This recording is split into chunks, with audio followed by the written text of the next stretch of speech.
Welcome to another soothing episode of Boring History for Sleep. Tonight, we'll be exploring the fascinating yet mundane world of ancient Roman bathing practices. As we journey through time, allow the gentle waves of historical facts to wash over you, cleansing your mind of daily worries. In the next hour, we'll delve into the intricacies of Roman public baths, their social significance, and the surprisingly complex engineering behind these communal spaces. From the tepidarium to the caldarium, we'll uncover the layers of Roman bathing culture that once dominated the ancient world. So lie back, close your eyes, and prepare to be lulled into a peaceful slumber by the rhythmic flow of historical trivia. Let the steam of ancient knowledge envelop you as we begin our relaxing exploration of why ancient Romans loved their public baths. As we delve into the world of ancient Rome, let's explore one of their most beloved institutions, the public baths. These weren't just places to get clean, they were the heart of Roman social life and a testament to their engineering prowess. Roman public baths, or thermae, were massive complexes that served multiple purposes. They were places for relaxation, socializing, exercise, and of course, bathing. The Romans took their bathing seriously, elevating it from a simple hygienic practice to an art form. The history of Roman baths dates back to the 2nd century BCE, but they reached their peak of popularity and sophistication during the imperial period, from the 1st to the 4th centuries CE. Emperor Augustus made them a cornerstone of his building program, and subsequent emperors followed suit, each trying to outdo their predecessors. Let's take a virtual tour of a typical Roman bath complex. As we enter, we find ourselves in the apoditerium, or changing room. Here, bathers would undress and store their clothes in niches along the walls. Slaves or attendants might be present to guard belongings, as theft was not uncommon. Moving on, we come to the palaestra, an open courtyard used for exercise. Romans believed in the Greek concept of mens sana in corpore sano, a sound mind in a sound body. So, before bathing, many would engage in activities like wrestling, weightlifting, or ball games. After working up a sweat, bathers would proceed to the main bathing rooms. The first stop was typically the tepidarium, or warm room. This served as a transitional space, allowing the body to adjust gradually to the heat.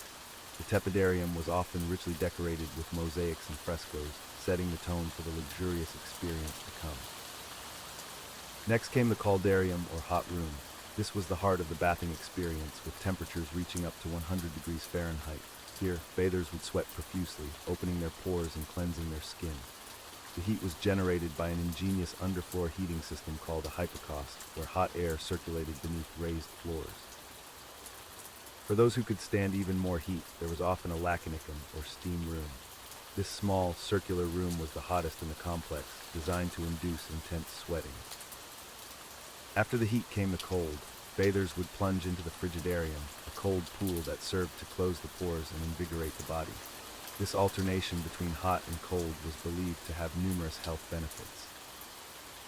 Throughout this process, bathers would use a strigil, a curved metal tool, to scrape off dirt, oil, and dead skin. Olive oil was often applied to the skin before bathing, acting as a kind of soap. But the baths weren't just about getting clean, they were also centers of social interaction. In the larger imperial thermae, you might find libraries, lecture halls, and gardens. People came to meet friends, conduct business, or simply gossip about the latest news from the forum. The baths were remarkably egalitarian for Roman society. While the wealthiest citizens might have private baths in their homes, public baths were open to all free men and women, regardless of social status. The entrance fee was kept intentionally low, and some emperors even made entry free on certain days. However, it's important to note that this inclusivity had its limits. Slaves were generally not allowed unless they were attending to their masters, and in many baths, men and women bathed at separate times or in separate sections. The engineering required to maintain these vast complexes was impressive. Large aqueducts brought fresh water into the cities, and sophisticated plumbing systems distributed it throughout the baths. The hypocaust system we mentioned earlier was a marvel of Roman engineering, allowing for efficient heating of large spaces. Some of the largest and most famous baths in Rome were truly monumental in scale. The baths of Caracalla, for example, could accommodate up to 1,600 bathers at once and covered an area of 27 acres. They included not just bathing facilities, but also 2 libraries, a running track, and various shops and kiosks.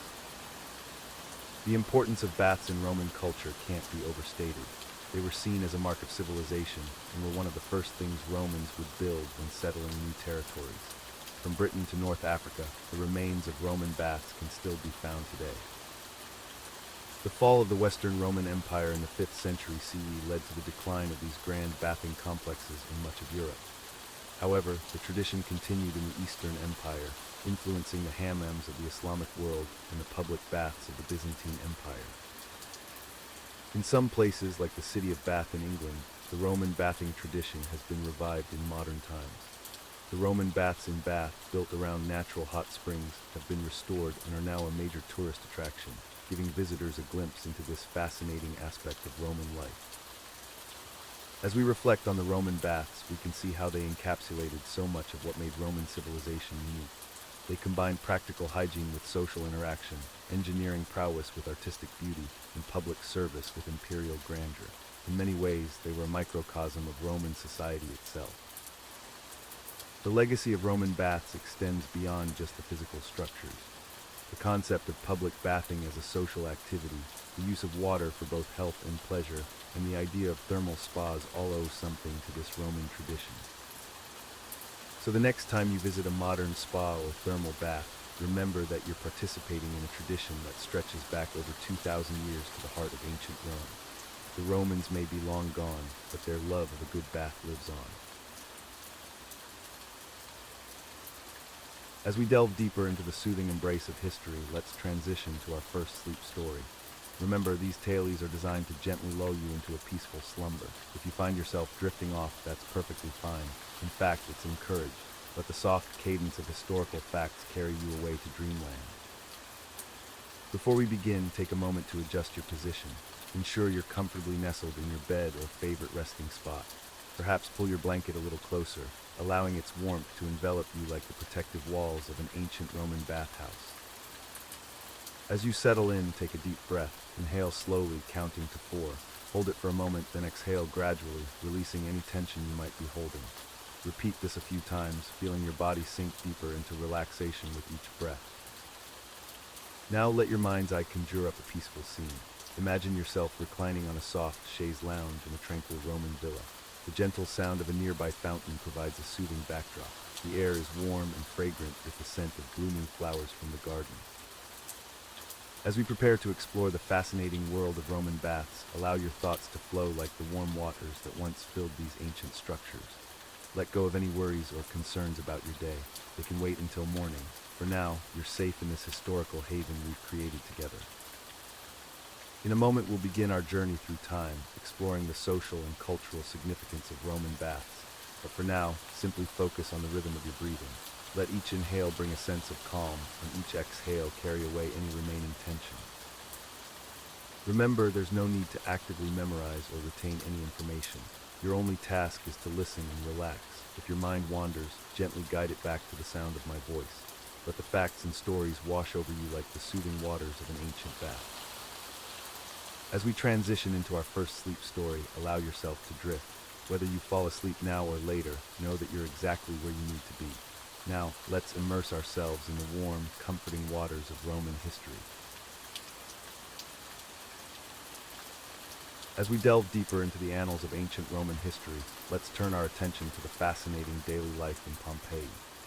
This bustling city, frozen in time by the eruption of Mount Vesuvius in 79 AD, offers us a unique window into the everyday experiences of Roman citizens.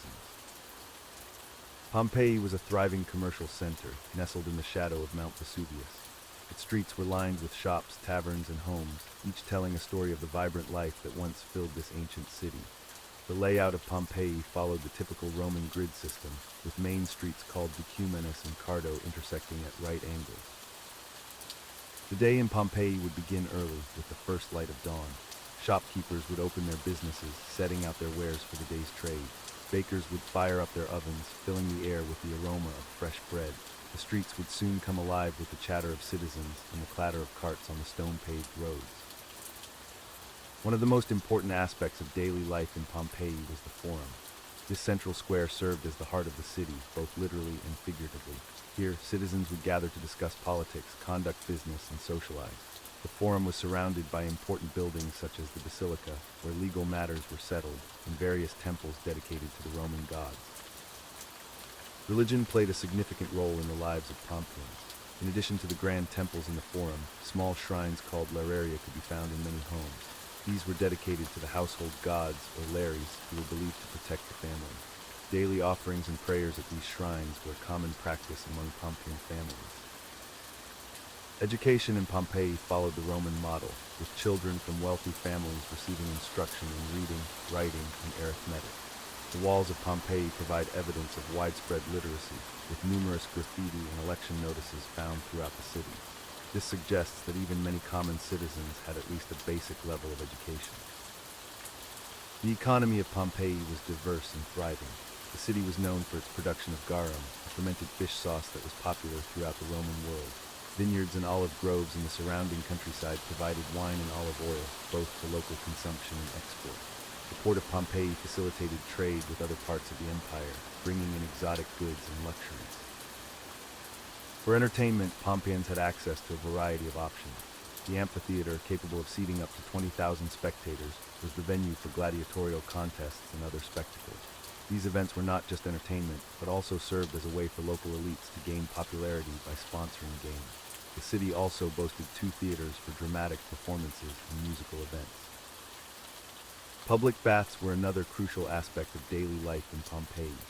These facilities served not only for hygiene, but also as social centers where citizens could relax, exercise, and socialize. The baths typically included rooms of varying temperatures, from the frigidarium, cold room, to the caldarium, hot room, as well as areas for exercise and massage. The homes of Pompeii provide insight into the social structure of the city. While the poor lived in small apartments called insulae, the wealthy resided in spacious houses known as domus.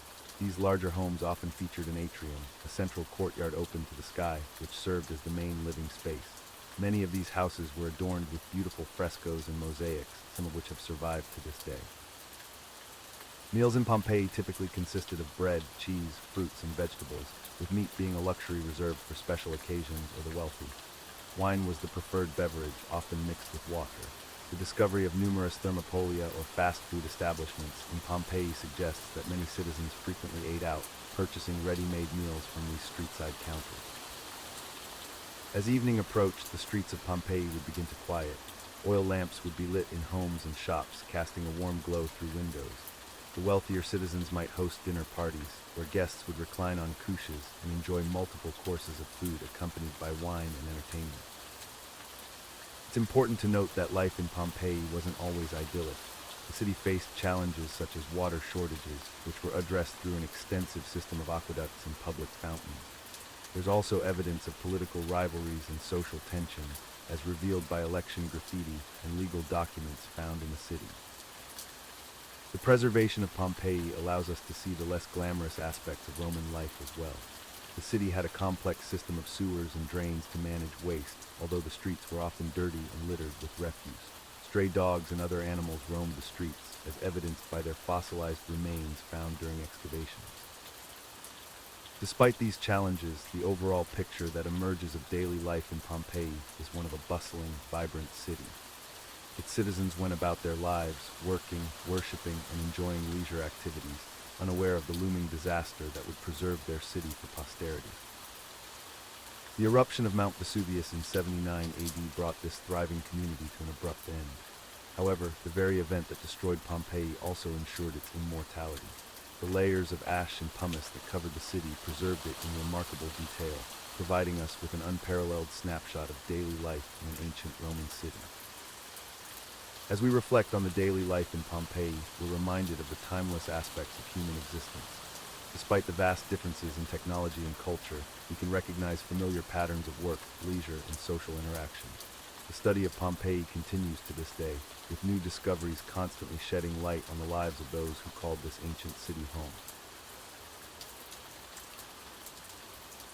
As we continue our journey through ancient Rome, let's turn our attention to another fascinating aspect of daily life: food and dining.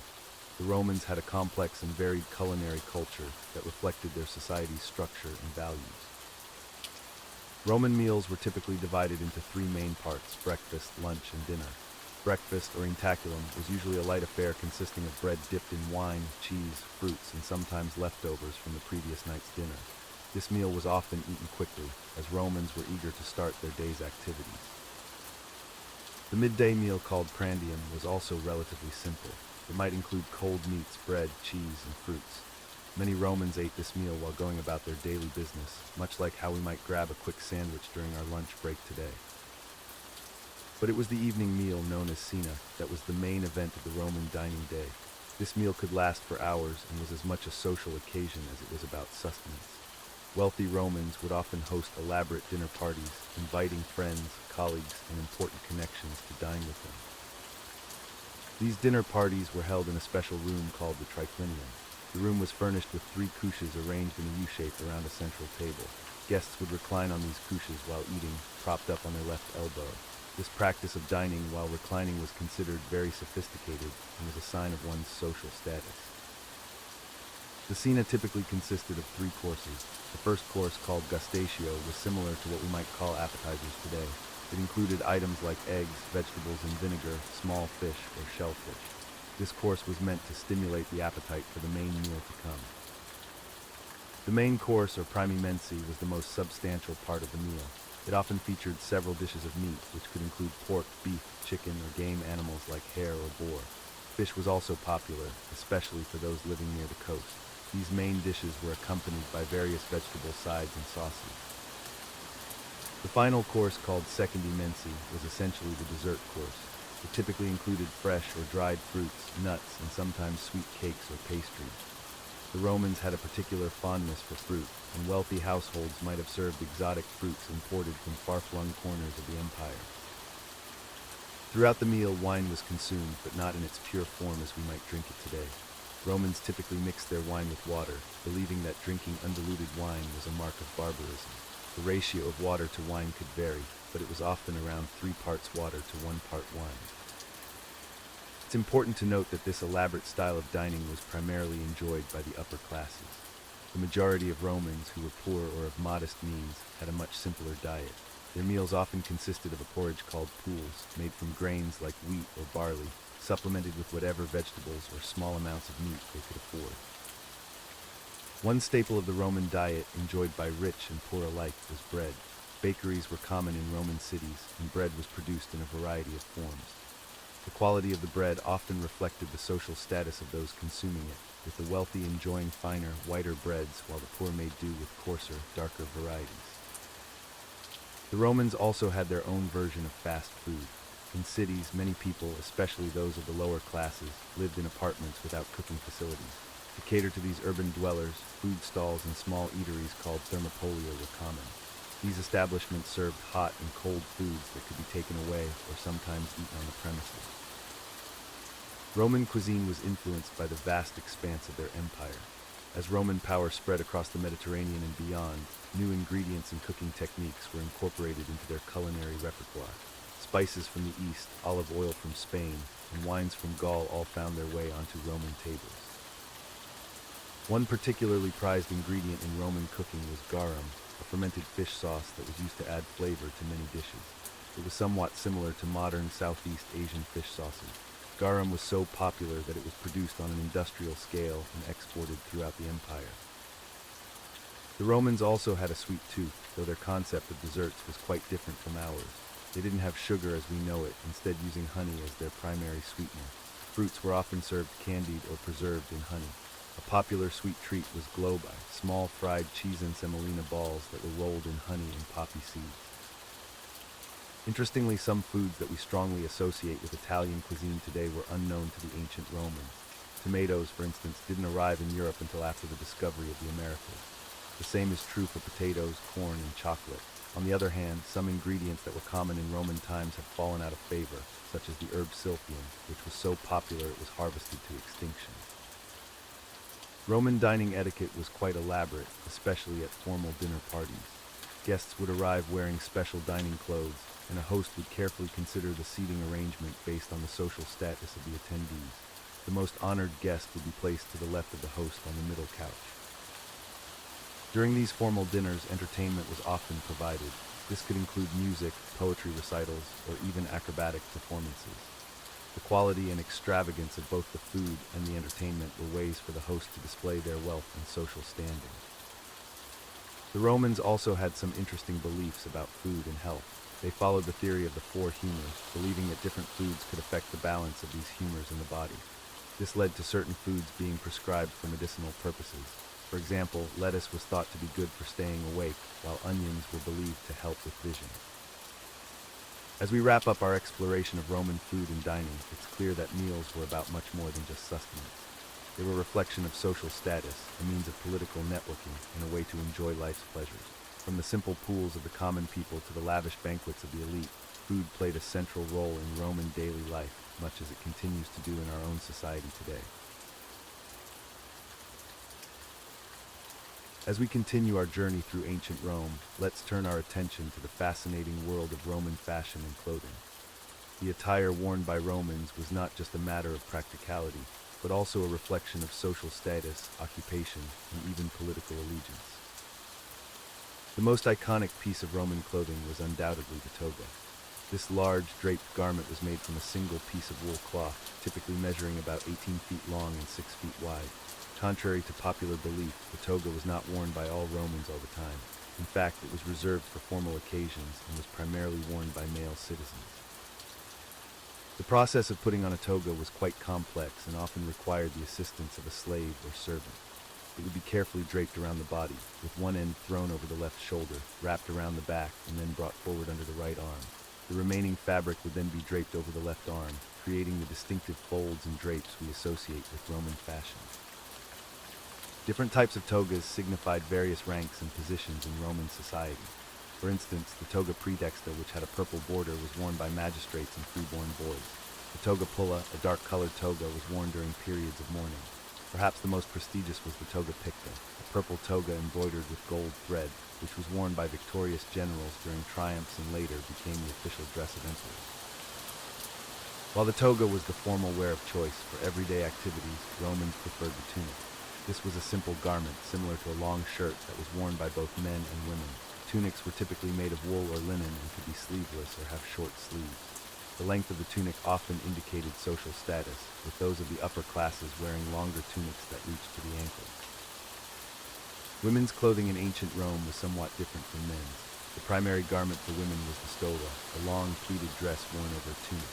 The stola was typically sleeveless and was held at the shoulders by straps called insteva.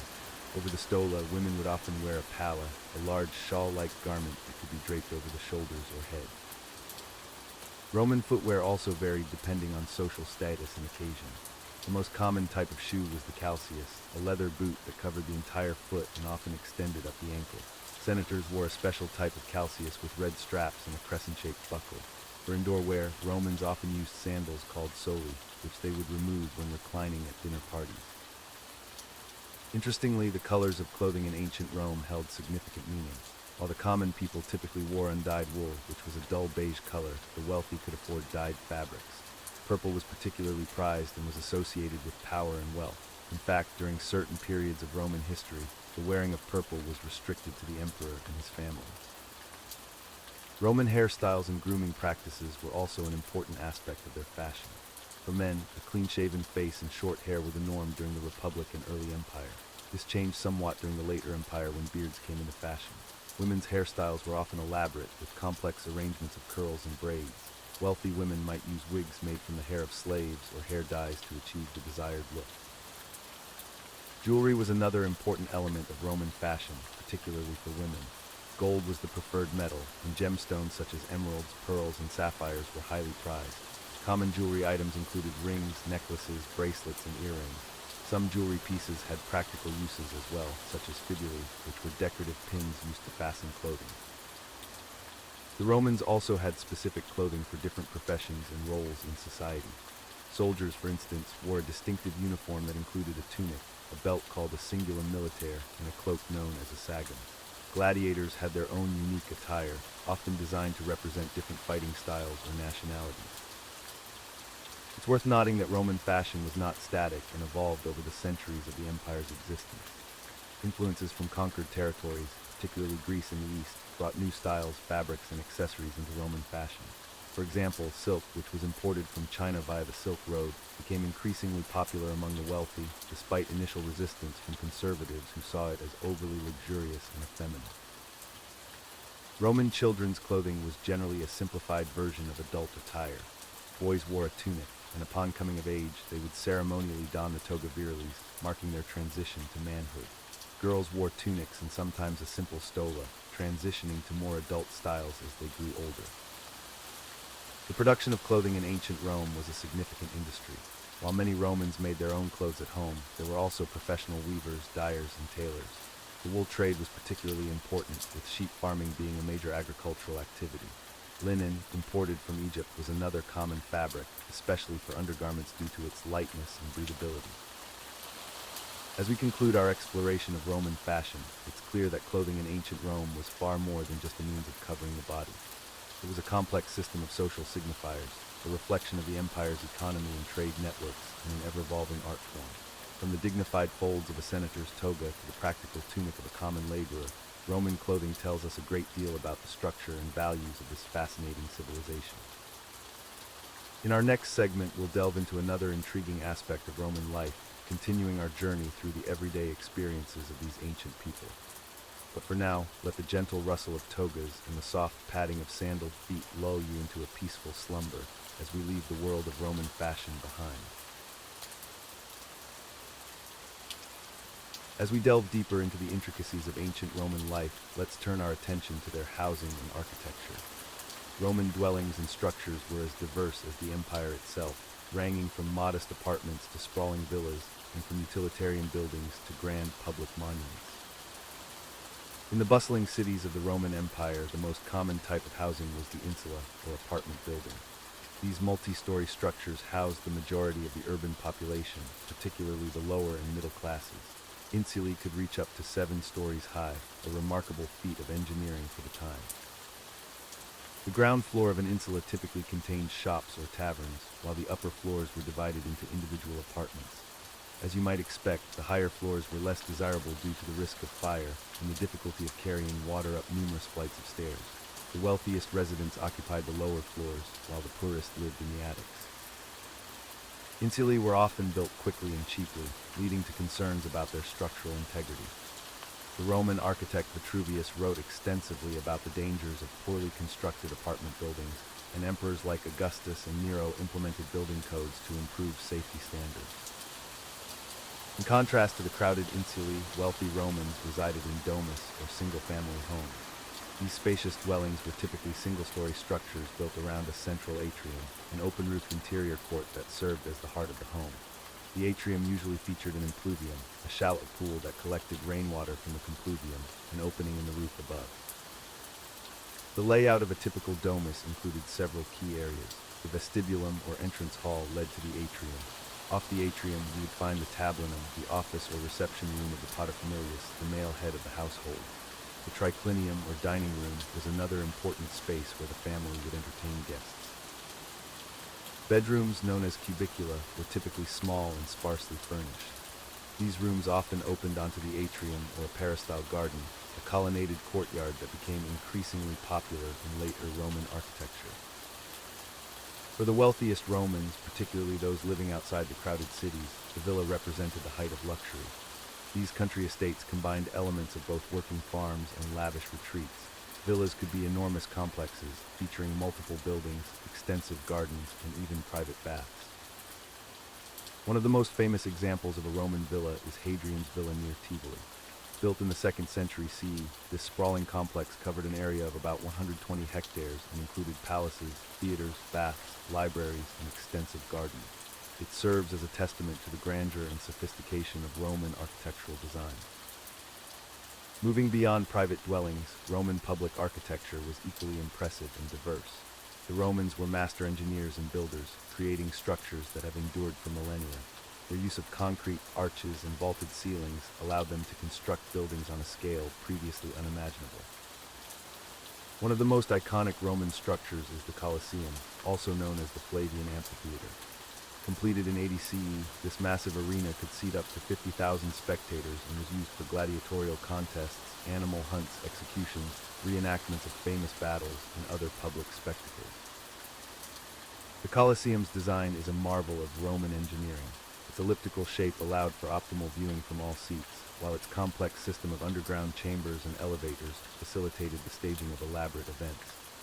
The use of arches and vaulted ceilings distributed the weight of the structure efficiently, allowing it to reach its impressive height of 48 meters.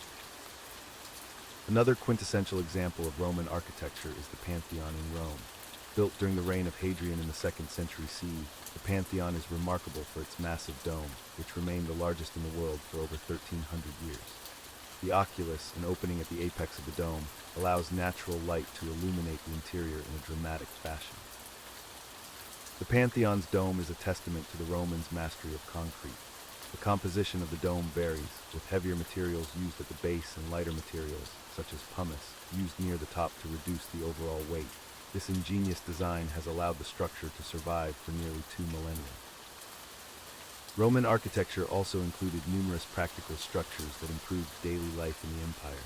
Aqueducts, for instance, were engineering marvels that transported water over long distances to supply cities with fresh water. The Romans built over 400 aqueducts throughout their empire, some of which continued to function well into the modern era. Another example of practical Roman architecture was the Basilica, a large public building used for various purposes including law courts, meetings, and commerce. The Basilica's design, with its long central nave flanked by side aisles, would later be adopted by early Christian churches and continue to influence religious architecture to this day. Roman roads were another crucial aspect of the empire's infrastructure. The famous saying, "All roads lead to Rome," reflects the extensive network of paved roads that connected the far-flung regions of the empire. These roads facilitated trade, communication, and the movement of troops, playing a vital role in maintaining Roman power and influence. The construction of Roman roads was a complex process involving multiple layers of materials. The roads were slightly raised in the center to allow for drainage and were often lined with sidewalks and milestones indicating distances to major cities. Many of these ancient roads formed the basis for modern highway systems in Europe. As we conclude our exploration of Roman housing and architecture, it's clear that the Romans left an indelible mark on the built environment. From the humble insula to the grand Pantheon, from practical aqueducts to monumental triumphal arches, Roman structures reflect the empire's power, ingenuity, and cultural influence. The principles and techniques developed by Roman architects and engineers continue to influence modern construction and design.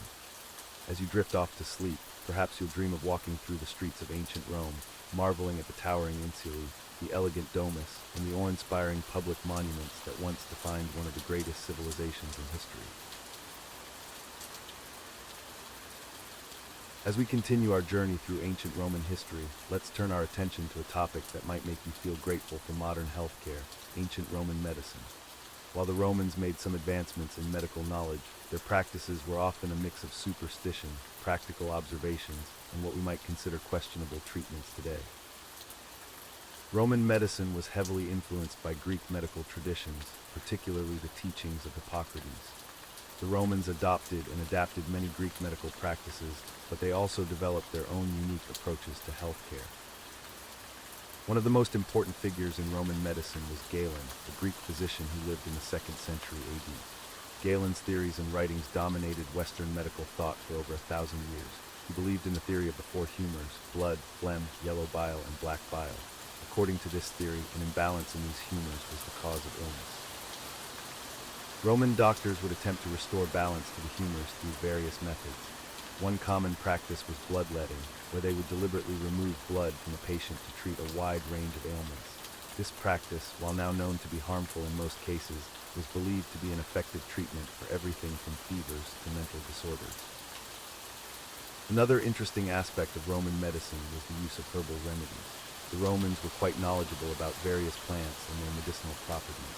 They used herbs like chamomile for its calming effects, garlic for its antibacterial properties, and fennel to aid digestion. Some of these herbal treatments are still used in modern alternative medicine. The Romans also made significant advancements in surgical techniques, particularly in the field of military medicine. Roman army doctors became skilled at treating wounds, setting broken bones, and even performing basic surgeries.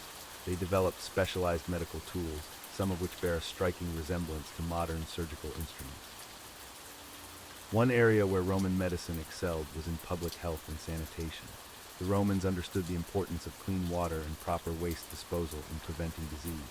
They built elaborate aqueducts to bring fresh water into cities and constructed sophisticated sewer systems to remove waste. These public health measures significantly improved the overall health of the population. However, not all Roman medical practices were as beneficial. For instance, they often used lead in various aspects of daily life, including cookware and plumbing, unaware of its toxic effects. Some historians speculate that lead poisoning may have contributed to health problems and even cognitive decline among the Roman elite. Roman doctors also employed some rather unusual treatments that might make you cringe. For example, they sometimes used electric eels to treat gout, believing that the shock from the eel would alleviate pain. Another peculiar remedy involved using gladiator blood or liver as a cure for epilepsy, as they believed the strength of the gladiator would transfer to the patient. Despite these questionable practices, the Romans did make some important contributions to medical knowledge. They were among the first to recognize the importance of diet in maintaining health. Roman physicians often prescribed specific diets for their patients, emphasizing the consumption of fruits, vegetables, and whole grains. The Romans also developed an early understanding of the importance of exercise for good health. Many Roman physicians recommended regular physical activity as part of a healthy lifestyle. This concept of preventive medicine was quite advanced for its time. One interesting aspect of Roman medicine was the development of military hospitals called valetudinaria. These were some of the first examples of organized medical facilities. Located in military forts and camps, these hospitals provided care for injured and sick soldiers. The layout of these facilities, with separate wards for different types of patients, influenced the design of hospitals for centuries to come. The Romans also made advancements in the field of pharmacology. They developed complex medicinal preparations called theriac, which were believed to be a universal antidote against poisons and various diseases. These preparations often contained dozens of ingredients, including herbs, animal products, and even small amounts of opium for pain relief. However, it's important to note that access to medical care in ancient Rome was not equal. The wealthy could afford private physicians and better treatments, while the poor often relied on folk remedies or sought help at temples dedicated to healing gods like Asclepius. Speaking of gods, religion played a significant role in Roman medicine. Many Romans believed that illness was a form of divine punishment, and they would often pray to gods for healing. Temples dedicated to Asclepius, the god of medicine, served as early healing centers where patients would sleep, hoping for divine intervention through dreams. As the Roman Empire expanded, it absorbed medical knowledge from various cultures. For example, they learned about new medicinal plants from conquered territories and incorporated this knowledge into their pharmacopoeia. This cross-cultural exchange enriched Roman medical practices and contributed to the advancement of medical knowledge. Despite their advancements, Roman medicine was still limited by the scientific understanding of the time. They had no concept of germs or bacteria, and their understanding of human anatomy was often incorrect. For instance, Galen's anatomical descriptions, which were based largely on animal dissections, contained many errors that went unchallenged for centuries. As we conclude this segment on ancient Roman medicine, it's fascinating to reflect on how far medical science has come since then. While some Roman medical practices may seem primitive or even harmful by today's standards, their emphasis on public health, their early attempts at organized healthcare, and their contributions to surgical techniques laid important groundwork for the development of modern medicine. The next time you visit a doctor or take a modern medication, you might spare a thought for those ancient Roman physicians. They may have prescribed some questionable treatments, but their efforts to understand and improve human health were an important step in the long journey of medical progress. And with that soothing thought, let's move on to our next topic in our exploration of ancient Roman history. As we delve deeper into the intricacies of ancient Roman society, let's turn our attention to an often overlooked aspect, the daily life of Roman women. While much of Roman history focuses on the exploits of men, women played crucial roles in shaping the fabric of Roman society. Roman women, particularly those of the upper classes, had a complex and multifaceted existence. Their lives were governed by strict social norms and expectations, yet they often found ways to exert influence and agency within these constraints. The day of a Roman woman typically began at dawn. Like their male counterparts, they would rise early to start their daily routines. For wealthy women, this might involve overseeing household slaves as they prepared the home for the day ahead. One of the primary responsibilities of Roman women was the management of the household. This included overseeing the preparation of meals, supervising the cleaning and maintenance of the home, and managing household finances. While slaves often performed the actual labor, it was the woman of the house who directed these activities. Education for Roman women varied greatly depending on their social class in the era. In the early Republic, formal education for girls was rare. However, as Rome grew more prosperous and influenced by Greek culture, attitudes began to change. By the late Republic and early Empire, it became more common for girls from wealthy families to receive education in literature, history, and sometimes even rhetoric. Despite this, the primary focus of a Roman woman's education was typically centered around preparing her for her future role as a wife and mother. Young girls would learn skills such as weaving, sewing, and household management from their mothers or other female relatives. Marriage was a crucial aspect of a Roman woman's life. Girls were often married young, sometimes as early as 12 or 13, though the average age was closer to 15 or 16. The choice of husband was typically made by the girl's father, with political and economic considerations often taking precedence over romantic notions. Once married, a Roman woman's primary duty was to bear and raise children. The importance of this role cannot be overstated in Roman society. A woman who produced healthy children, particularly sons, was highly respected. However, childbirth was a dangerous undertaking in ancient times, and many women died in the process. Beyond child-rearing, married women had significant responsibilities in maintaining the household. They were expected to manage the family's domestic affairs efficiently, ensuring that the home ran smoothly and that guests were properly entertained. Interestingly, Roman women had more legal rights than their counterparts in many other ancient societies. They could own property, conduct business transactions, and even divorce their husbands. However, they were still subject to the legal authority of their fathers or husbands under the concept of patria potestas, or paternal power. The daily attire of Roman women was both practical and symbolic of their status. The basic garment was the stola, a long, sleeveless dress worn over a tunic. Married women would also wear a palla, a large shawl-like garment when in public. Hairstyles and jewelry were important indicators of social status and changed with fashion trends over time. Personal grooming was an important part of a Roman woman's daily routine. Wealthy women might spend hours each day on their appearance, aided by slaves skilled in hairdressing and cosmetics. The use of perfumes, oils, and various beauty treatments was common among those who could afford them. While Roman society was undoubtedly patriarchal, women found various ways to exert influence. Some became prominent patrons of the arts or engaged in philanthropic activities. Others wielded significant political influence through their husbands or sons. The empresses of the imperial period in particular often played crucial roles in shaping Roman policy and culture. Religion was another sphere where Roman women could find a degree of autonomy and influence. While most priesthoods were reserved for men, there were some religious roles specifically for women. The Vestal Virgins, for example, were among the most revered figures in Roman society, tasked with maintaining the sacred flame of Vesta and performing crucial religious rites. The lives of lower-class women in Rome were, of course, quite different from their wealthier counterparts. Many worked alongside their husbands in family businesses or as laborers. Some found employment as midwives, wet nurses, or in the textile industry. The hardships faced by these women were considerable, with long hours of work often combined with the responsibilities of managing a household and raising children. It's worth noting that the experiences of women in Rome varied greatly depending on the time period. As Rome transitioned from a republic to an empire, and as it absorbed influences from the various cultures it conquered, the roles and opportunities available to women evolved. For instance, during the late Republic and early Empire, there was a trend towards greater freedom for women, particularly in the upper classes. Some women became known for their learning and wit, participating in intellectual discussions, and even writing poetry or philosophy. However, this trend was not universally welcomed. Conservative elements in Roman society often decried what they saw as the loosening of traditional morals. Various laws were passed attempting to regulate women's behavior and appearance, though these were often ignored or circumvented. As we consider the daily lives of Roman women, it's important to remember that our understanding is largely based on sources written by elite men.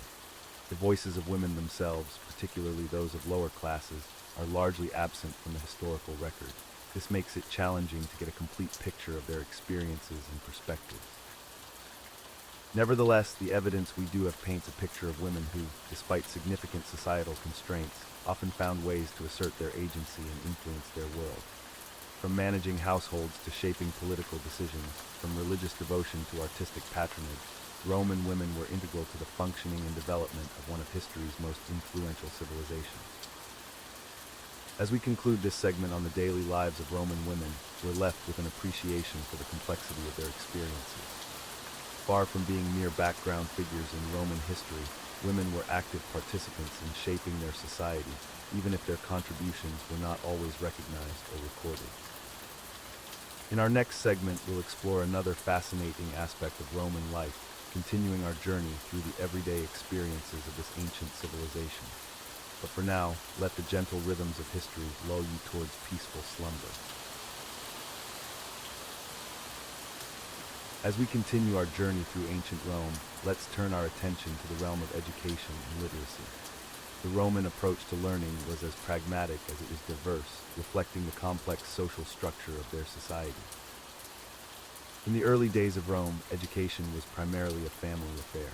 Parents, particularly fathers, were responsible for teaching their children basic skills and moral values. This informal system gradually evolved into a more structured approach as the Roman Republic expanded and prospered. By the time of the Roman Empire, a three-tiered educational system had emerged, though it's important to note that formal schooling was generally reserved for boys from wealthy families. The first level, known as the ludus, was equivalent to modern elementary education. Children typically started attending around the age of 7. At the ludus, students learned reading, writing, and basic arithmetic. The teaching methods were often rigorous and sometimes included corporal punishment. Students would practice writing on wax tablets using a stylus, a pointed instrument that could also be used to erase mistakes by smoothing the wax. The second tier of education was the grammaticus, which focused on literature and language. Here, students delved into the works of great Roman and Greek authors, studying poetry, drama, and history. This stage of education was crucial for developing the rhetorical skills that were highly valued in Roman society. The final level of education was the rhetor, where young men honed their public speaking and debating skills. This was considered essential for those aspiring to careers in law, politics, or the military. The ability to persuade and argue effectively was seen as a cornerstone of Roman civic life. It's worth noting that while this system was primarily designed for the elite, there were opportunities for education among the lower classes as well. Some slaves, for instance, were educated to increase their value and usefulness to their masters. Additionally, freedmen, former slaves who had been granted their freedom, often placed a high value on education for their children as a means of social advancement. The Roman attitude towards literacy was generally positive, with reading and writing skills considered valuable assets. However, the extent of literacy in ancient Rome is a subject of ongoing debate among historians. Estimates vary widely, with some scholars suggesting literacy rates as high as 30% in urban areas, while others argue for much lower figures. Evidence of widespread literacy can be found in the graffiti preserved on the walls of Pompeii, which range from political slogans to poetry and personal messages. This suggests that at least a basic level of literacy was relatively common among the urban population. The Romans placed great importance on libraries as centers of learning and culture. The first public library in Rome was established by Asinius Pollio around 39 BCE, and subsequent emperors continued to build and expand library facilities. The most famous of these was perhaps the Library of Trajan, which housed thousands of scrolls in both Latin and Greek. Books in ancient Rome took the form of papyrus scrolls, which were later supplemented by the codex, an early form of the modern book. The production and distribution of these texts were labor-intensive processes, often relying on educated slaves to copy manuscripts by hand. Despite the challenges of book production, there was a thriving literary culture in Rome. Authors like Virgil, Ovid, and Cicero were widely read and studied, their works forming the backbone of Roman education and intellectual life. The Roman approach to education extended beyond purely academic subjects. Physical education was also considered important, particularly for those destined for military careers. Young men would engage in exercises and sports designed to build strength, agility, and discipline. For girls, education was generally more limited and focused on domestic skills. However, there are examples of well-educated women in Roman history, particularly among the upper classes. Some even became renowned for their learning and literary accomplishments, such as Sulpicia, a poet from the Augustan age. The Roman educational system had a lasting impact on Western civilization. Many of the texts studied by Roman students, such as Homer's epics and the works of Greek philosophers, became foundational to the Western canon. The emphasis on rhetoric and public speaking influenced educational practices for centuries to come. As the Roman Empire expanded, it spread its educational practices to conquered territories. This helped to create a common cultural and intellectual framework across diverse regions, contributing to the process of Romanization. However, it's important to recognize that Roman education was not without its critics. Some philosophers and writers argued that the focus on rhetoric and memorization came at the expense of true wisdom and moral development. These debates about the purpose and methods of education continue to resonate in modern times. As we draw this segment to a close, we can reflect on how the Roman approach to education and literacy shaped their society and left an enduring legacy. From the bustling classrooms of the ludus to the grand public libraries, the Romans cultivated a rich intellectual tradition that continues to influence our understanding of learning and knowledge to this day. As we continue our journey through ancient Rome, let's turn our attention to the realm of entertainment and games. The Romans, much like us today, had a deep appreciation for leisure activities and spectacles. Their forms of entertainment, however, were quite different from what we might consider amusing in the modern world. One of the most iconic forms of Roman entertainment was the gladiatorial games. These brutal contests took place in large amphitheaters, the most famous of which was the Colosseum in Rome. Constructed in the 1st century AD, the Colosseum could hold up to 50,000 spectators, all eager to witness the violent spectacles within its walls. Gladiators were typically slaves, prisoners of war, or condemned criminals who were trained to fight for the entertainment of the masses. Contrary to popular belief, not all gladiatorial contests ended in death. Many gladiators were valuable assets, and their trainers sought to preserve their lives when possible. The games were elaborate affairs, often lasting for days and featuring a variety of contests and spectacles. In addition to gladiatorial combat, the Romans enjoyed watching animal hunts or venations. These events featured exotic animals from across the empire, such as lions, tigers, bears, and even elephants. The animals would either fight each other or face off against trained hunters. These spectacles were not only entertaining, but also served as a display of Rome's power and reach across the known world. Another popular form of entertainment in ancient Rome was chariot racing. These high-speed, often dangerous races took place in large stadiums called circuses, the most famous being the Circus Maximus in Rome. Charioteers, representing different racing factions, would compete in thrilling races that could draw crowds of up to 250,000 spectators.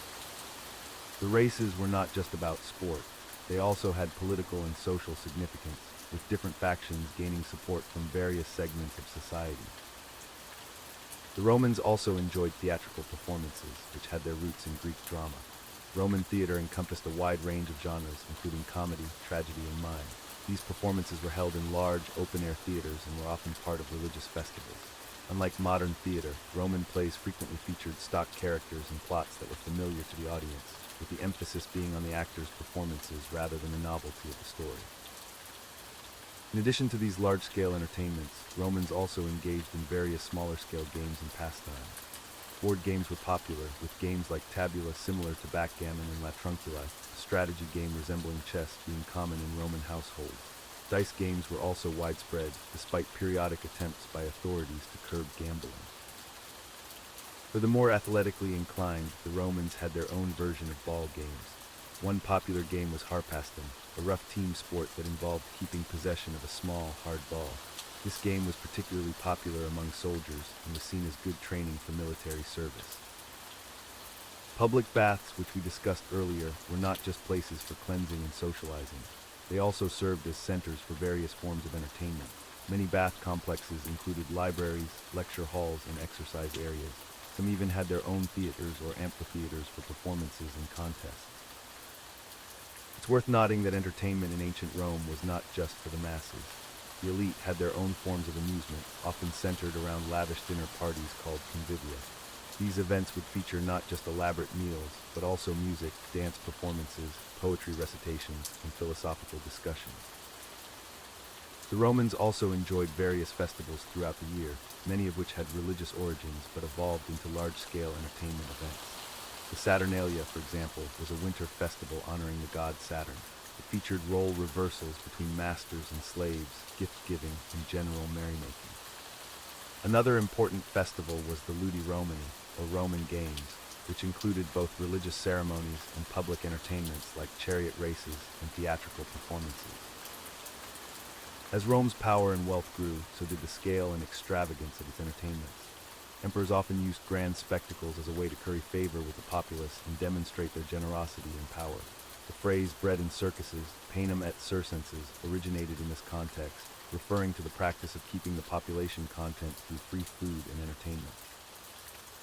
It's important to recognize that while many of these forms of entertainment seem brutal or strange to us today, they were deeply ingrained in Roman culture and society.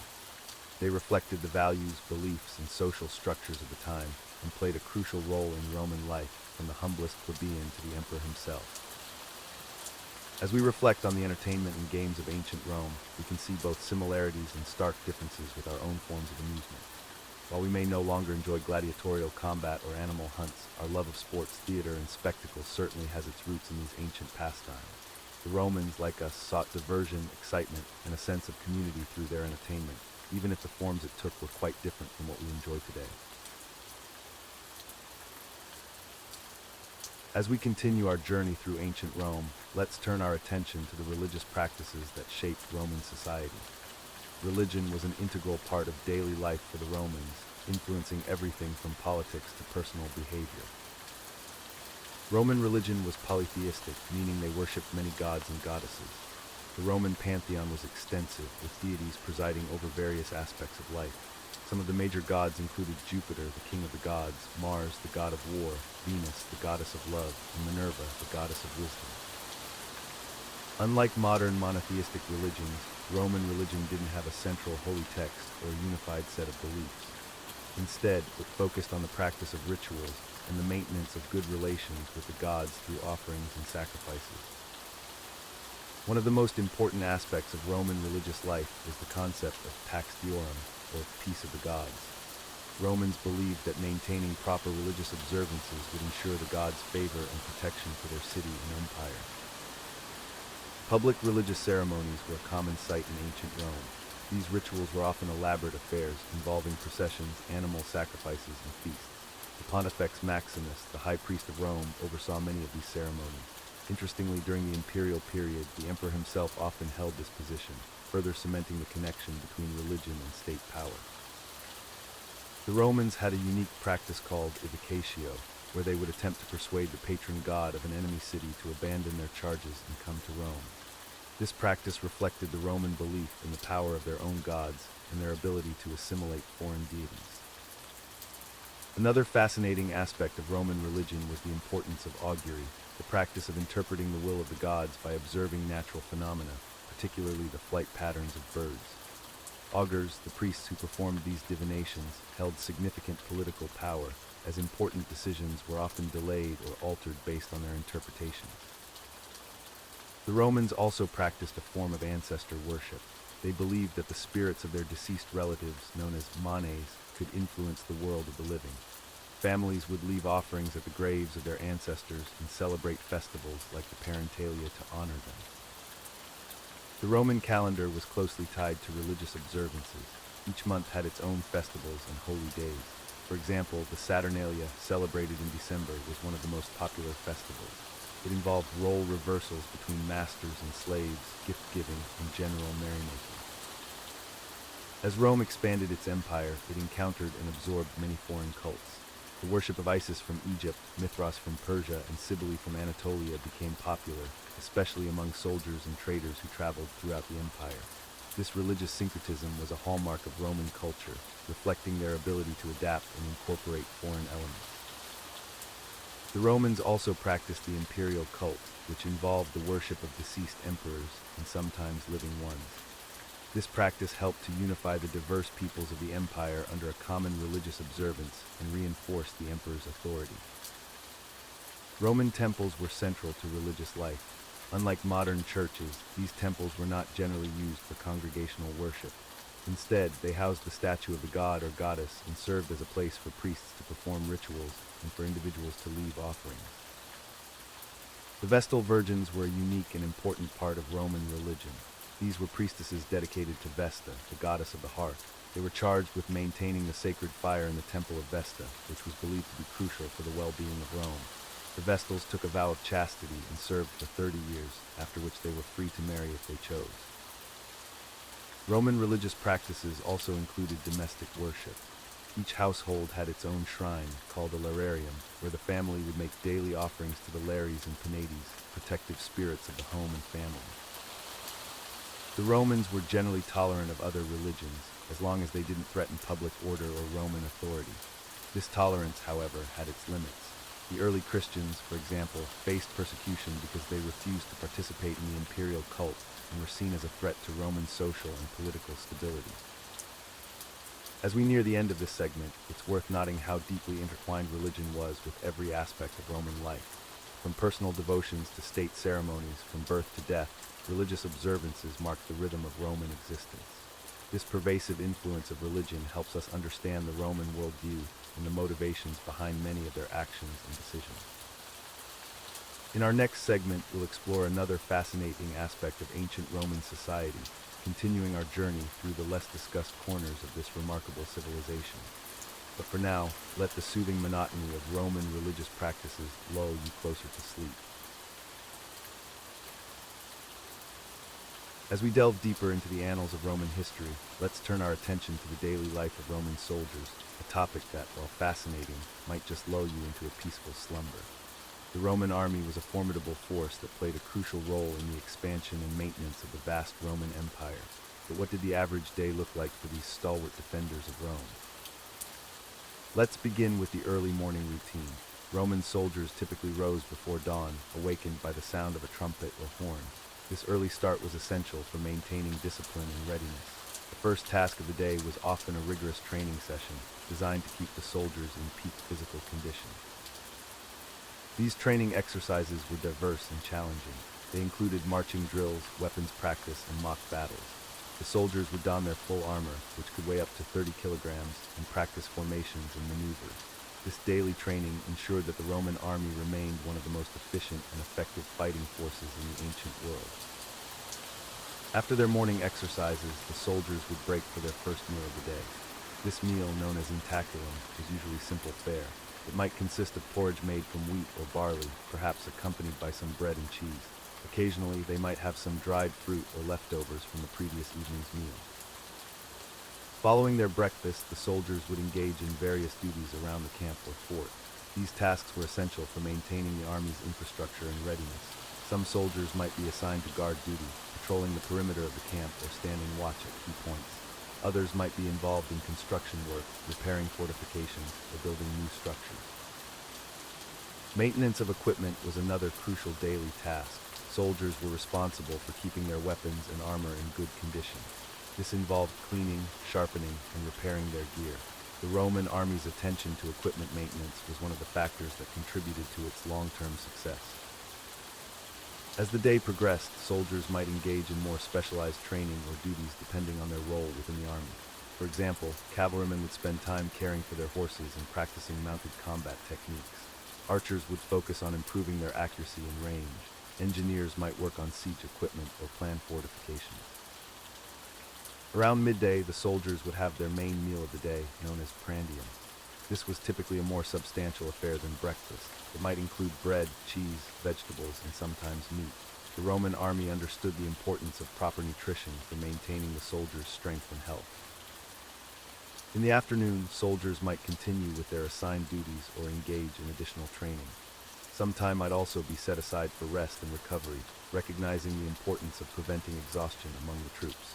During periods of active campaign, afternoons could involve marching to new locations or preparing for upcoming battles. As evening approached, soldiers would begin to wind down their daily activities. They would gather for their evening meal called cena. This was often a communal affair, with soldiers eating together in their contubernium, a group of 8 men who shared a tent or room. The meal might consist of a wheat or barley porridge, supplemented with vegetables, cheese, and occasionally meat. After dinner, soldiers had some free time before retiring for the night. This period might be used for socializing, playing games, or attending to personal matters. Some soldiers might use this time to write letters home or engage in religious observances. The Roman army allowed for a variety of religious practices, recognizing the diverse backgrounds of its soldiers. As night fell, the camp would settle into its nighttime routine. Guards would take up their posts, ensuring the safety of the sleeping soldiers. The majority of the troops would retire to their tents or barracks, resting in preparation for another day of service to Rome. It's worth noting that this daily routine could vary significantly depending on the circumstances. During times of war or when on campaign, the schedule would be more intense and unpredictable. Soldiers might be called upon to march long distances, engage in battles, or construct temporary camps in unfamiliar territory. The life of a Roman soldier was one of discipline and routine, but it was not without its rewards. Soldiers received regular pay, which, while not extravagant, provided a steady income. They also had the opportunity for advancement, and after completing their service, could receive land grants or citizenship rights. The Roman army also provided a sense of camaraderie and purpose. Many soldiers formed strong bonds with their fellow troops, creating a sense of brotherhood that helped them endure the hardships of military life. This esprit de corps was a crucial element in maintaining morale and effectiveness in the face of challenging conditions. It's important to remember that the daily life of Roman soldiers could vary depending on their specific role within the army. Legionaries, the backbone of the Roman infantry, would have a different routine compared to auxiliary troops or specialized units like the Praetorian Guard. The Roman military system was also known for its emphasis on engineering and construction. Many soldiers were skilled in building roads, bridges, and fortifications. These skills were not only useful in military campaigns, but also contributed to the vast infrastructure that helped hold the Roman Empire together. As we draw this segment to a close, we can reflect on how the disciplined and regimented life of Roman soldiers contributed to the longevity and success of the Roman Empire. Their daily routines, while perhaps seeming mundane to us now, were the foundation upon which Rome built its military might and expanded its influence across the ancient world. The Roman Empire's vast expanse and intricate network of roads facilitated a complex system of trade and commerce. This economic activity was crucial to the empire's prosperity and longevity.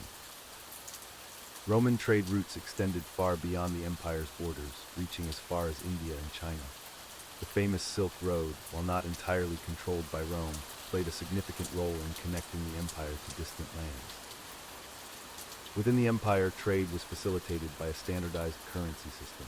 The denarius, a silver coin, was the primary unit of currency for much of Roman history. This allowed for easier transactions across different regions of the empire. The Mediterranean Sea, often referred to as Mare Nostrum or our sea by the Romans, was a vital highway for maritime trade. Ships carried goods such as grain from Egypt, olive oil from Spain, and wine from various regions. One of the most important commodities in Roman trade was grain. The city of Rome itself required massive imports of grain to feed its population. Egypt, known as the breadbasket of Rome, was a crucial supplier of this staple food. Other significant trade goods included luxury items like silk from China, spices from India, and amber from the Baltic region. These exotic products were highly prized by wealthy Romans and contributed to the empire's reputation for opulence. The Roman government played an active role in trade. It established customs posts at key points along trade routes to collect taxes on imported goods. These taxes, known as portoria, were an important source of revenue for the empire. To facilitate trade, the Romans developed a sophisticated banking system. Money changers and bankers operated throughout the empire, providing services such as currency exchange and loans to merchants. The Roman Forum, located in the heart of Rome, served as a central marketplace and financial center. Here, merchants would gather to conduct business, exchange information, and negotiate deals. Trade guilds known as collegia were formed by merchants and artisans. These organizations helped regulate trade, set standards for products, and provided social support for their members. The empire's extensive road network, including famous routes like the Via Appia, was crucial for land-based trade. These well-maintained roads allowed for the efficient transport of goods across vast distances. Roman engineering also contributed to trade infrastructure. Bridges, aqueducts, and harbors were constructed to facilitate the movement of goods and people. The port of Ostia, near Rome, was a bustling hub of maritime commerce. The Romans introduced standardized weights and measures across the empire, which greatly simplified trade. This system allowed merchants from different regions to conduct transactions with confidence. Trade wasn't just about physical goods. The exchange of ideas, technologies, and cultural practices also flourished along these trade routes. This led to a degree of cultural exchange and fusion across the empire. Some Roman emperors took direct interest in promoting trade. For example, Emperor Trajan expanded and improved the harbor at Ostia, significantly increasing its capacity for maritime trade. The Roman military played a role in securing trade routes both on land and sea. They protected merchants from bandits and pirates, ensuring the safe passage of goods across the empire. Slavery was an unfortunate aspect of Roman commerce. Slaves were treated as commodities and were bought and sold in markets throughout the empire. This practice contributed significantly to the Roman economy. The Romans also engaged in long-distance trade beyond their immediate neighbors. Archaeological evidence suggests trade connections with sub-Saharan Africa and possibly even Southeast Asia. Roman coins have been found as far away as India, indicating the far-reaching nature of Roman trade networks. These coins were often valued for their precious metal content rather than as currency. The demand for exotic animals for use in gladiatorial games and public spectacles created a unique trade in wildlife. Animals like lions, elephants, and even giraffes were transported across vast distances to satisfy this demand. Trade wasn't always smooth sailing. Piracy in the Mediterranean was a persistent problem, leading to increased naval patrols and the construction of lighthouses to aid maritime navigation. The Romans also engaged in state-sponsored trade missions. For instance, Emperor Nero sent an expedition to explore trade possibilities with the Kingdom of Kush in modern-day Sudan. As the empire expanded, new trade goods were introduced to Roman markets. British tin, German amber, and Gallic wool became important commodities in the empire's economy. The production and trade of olive oil was particularly important in the western provinces. Massive quantities were shipped from Spain and North Africa to Rome and other major cities. Trade also facilitated the spread of religions throughout the empire. The cult of Isis from Egypt and Mithraism from Persia gained followers across Roman territories through these commercial networks. Despite the benefits of trade, some Romans viewed merchants with suspicion. The elite often looked down on commerce as an unsuitable occupation for the upper classes, preferring to derive their wealth from land ownership. However, this attitude didn't prevent many wealthy Romans from investing in trade indirectly. They often financed trading expeditions or owned shares in merchant ships while maintaining a public distance from such activities. As we conclude this segment on Roman trade and commerce, it's clear that these economic activities were fundamental to the empire's success. The complex web of trade routes, standardized currency, and diverse range of goods all contributed to Rome's wealth and power, leaving a lasting impact on the ancient world. As we journey through the annals of Roman history, we now turn our attention to the impressive network of roads and transportation systems that connected the vast empire. The Romans were renowned for their engineering prowess, and nowhere was this more evident than in their extensive road network. Roman roads, often referred to as via, were a marvel of ancient engineering. These roads were not mere dirt paths, but carefully constructed highways that facilitated the movement of people, goods, and armies across the empire. The construction of these roads began as early as 312 BCE with the famous Via Appia, or Appian Way, connecting Rome to Brindisi in southeastern Italy. The process of building these roads was a testament to Roman ingenuity. First, surveyors would meticulously plan the route, ensuring the most direct path possible. Then workers would dig a trench and fill it with layers of stone, gravel, and sand. The top layer consisted of large, flat stones fitted tightly together, creating a smooth surface for travel. One of the most remarkable features of Roman roads was their durability. Many of these ancient highways are still visible today, some even in use after more than 2 millennia. This longevity can be attributed to the careful drainage systems incorporated into their design. The roads were slightly raised in the center, allowing rainwater to run off to the sides, preventing water damage and erosion. The Roman road network eventually spanned over 250,000 miles, connecting all corners of the empire.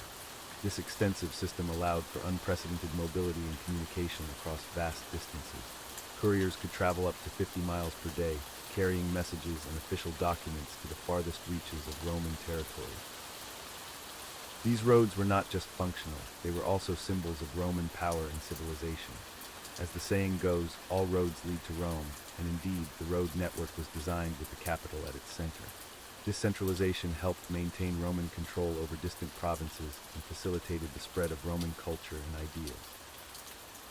To aid travelers on these long journeys, the Romans established a system of way stations called mansions. These were located at regular intervals along the roads, typically about a day's journey apart. Mansions provided lodging, fresh horses, and other necessities for official couriers and wealthy travelers.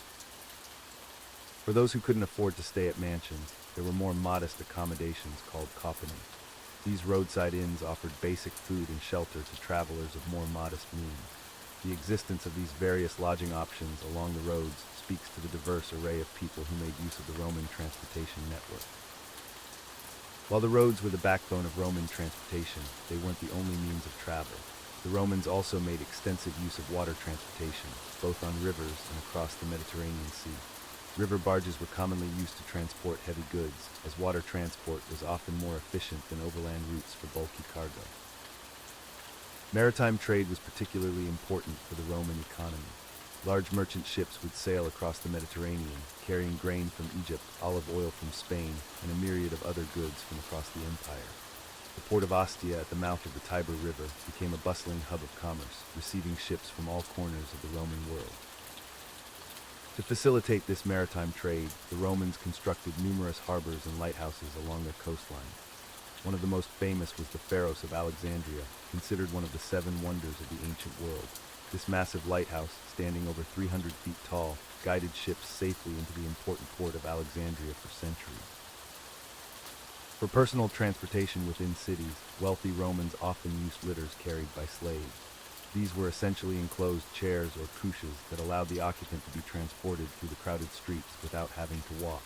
The use of litters was not just a matter of convenience, but also a display of social status. For longer journeys, carriages pulled by horses or mules were common. The Romans developed several types of carriages, from the simple 2-wheeled Sicyon used for quick travel to the more luxurious carica, a 4-wheeled covered carriage used by the wealthy and government officials. The Roman transportation system also played a crucial role in military logistics. The ability to move troops and supplies quickly across vast distances was a key factor in Rome's military success. The phrase "marching on Rome" became synonymous with attempting to seize power, as control of the roads leading to the capital was crucial for any would-be usurper. To maintain this vast network of roads and transportation infrastructure, the Romans implemented a system of tolls and taxes. Wealthy individuals were often required to contribute to the upkeep of roads passing through their lands, while tolls were collected at certain points along major routes. The importance of maintaining these roads was so great that it became one of the duties of the cursus publicus, the imperial postal service. This organization was responsible not only for carrying official communications, but also for overseeing the maintenance of the roads and way stations.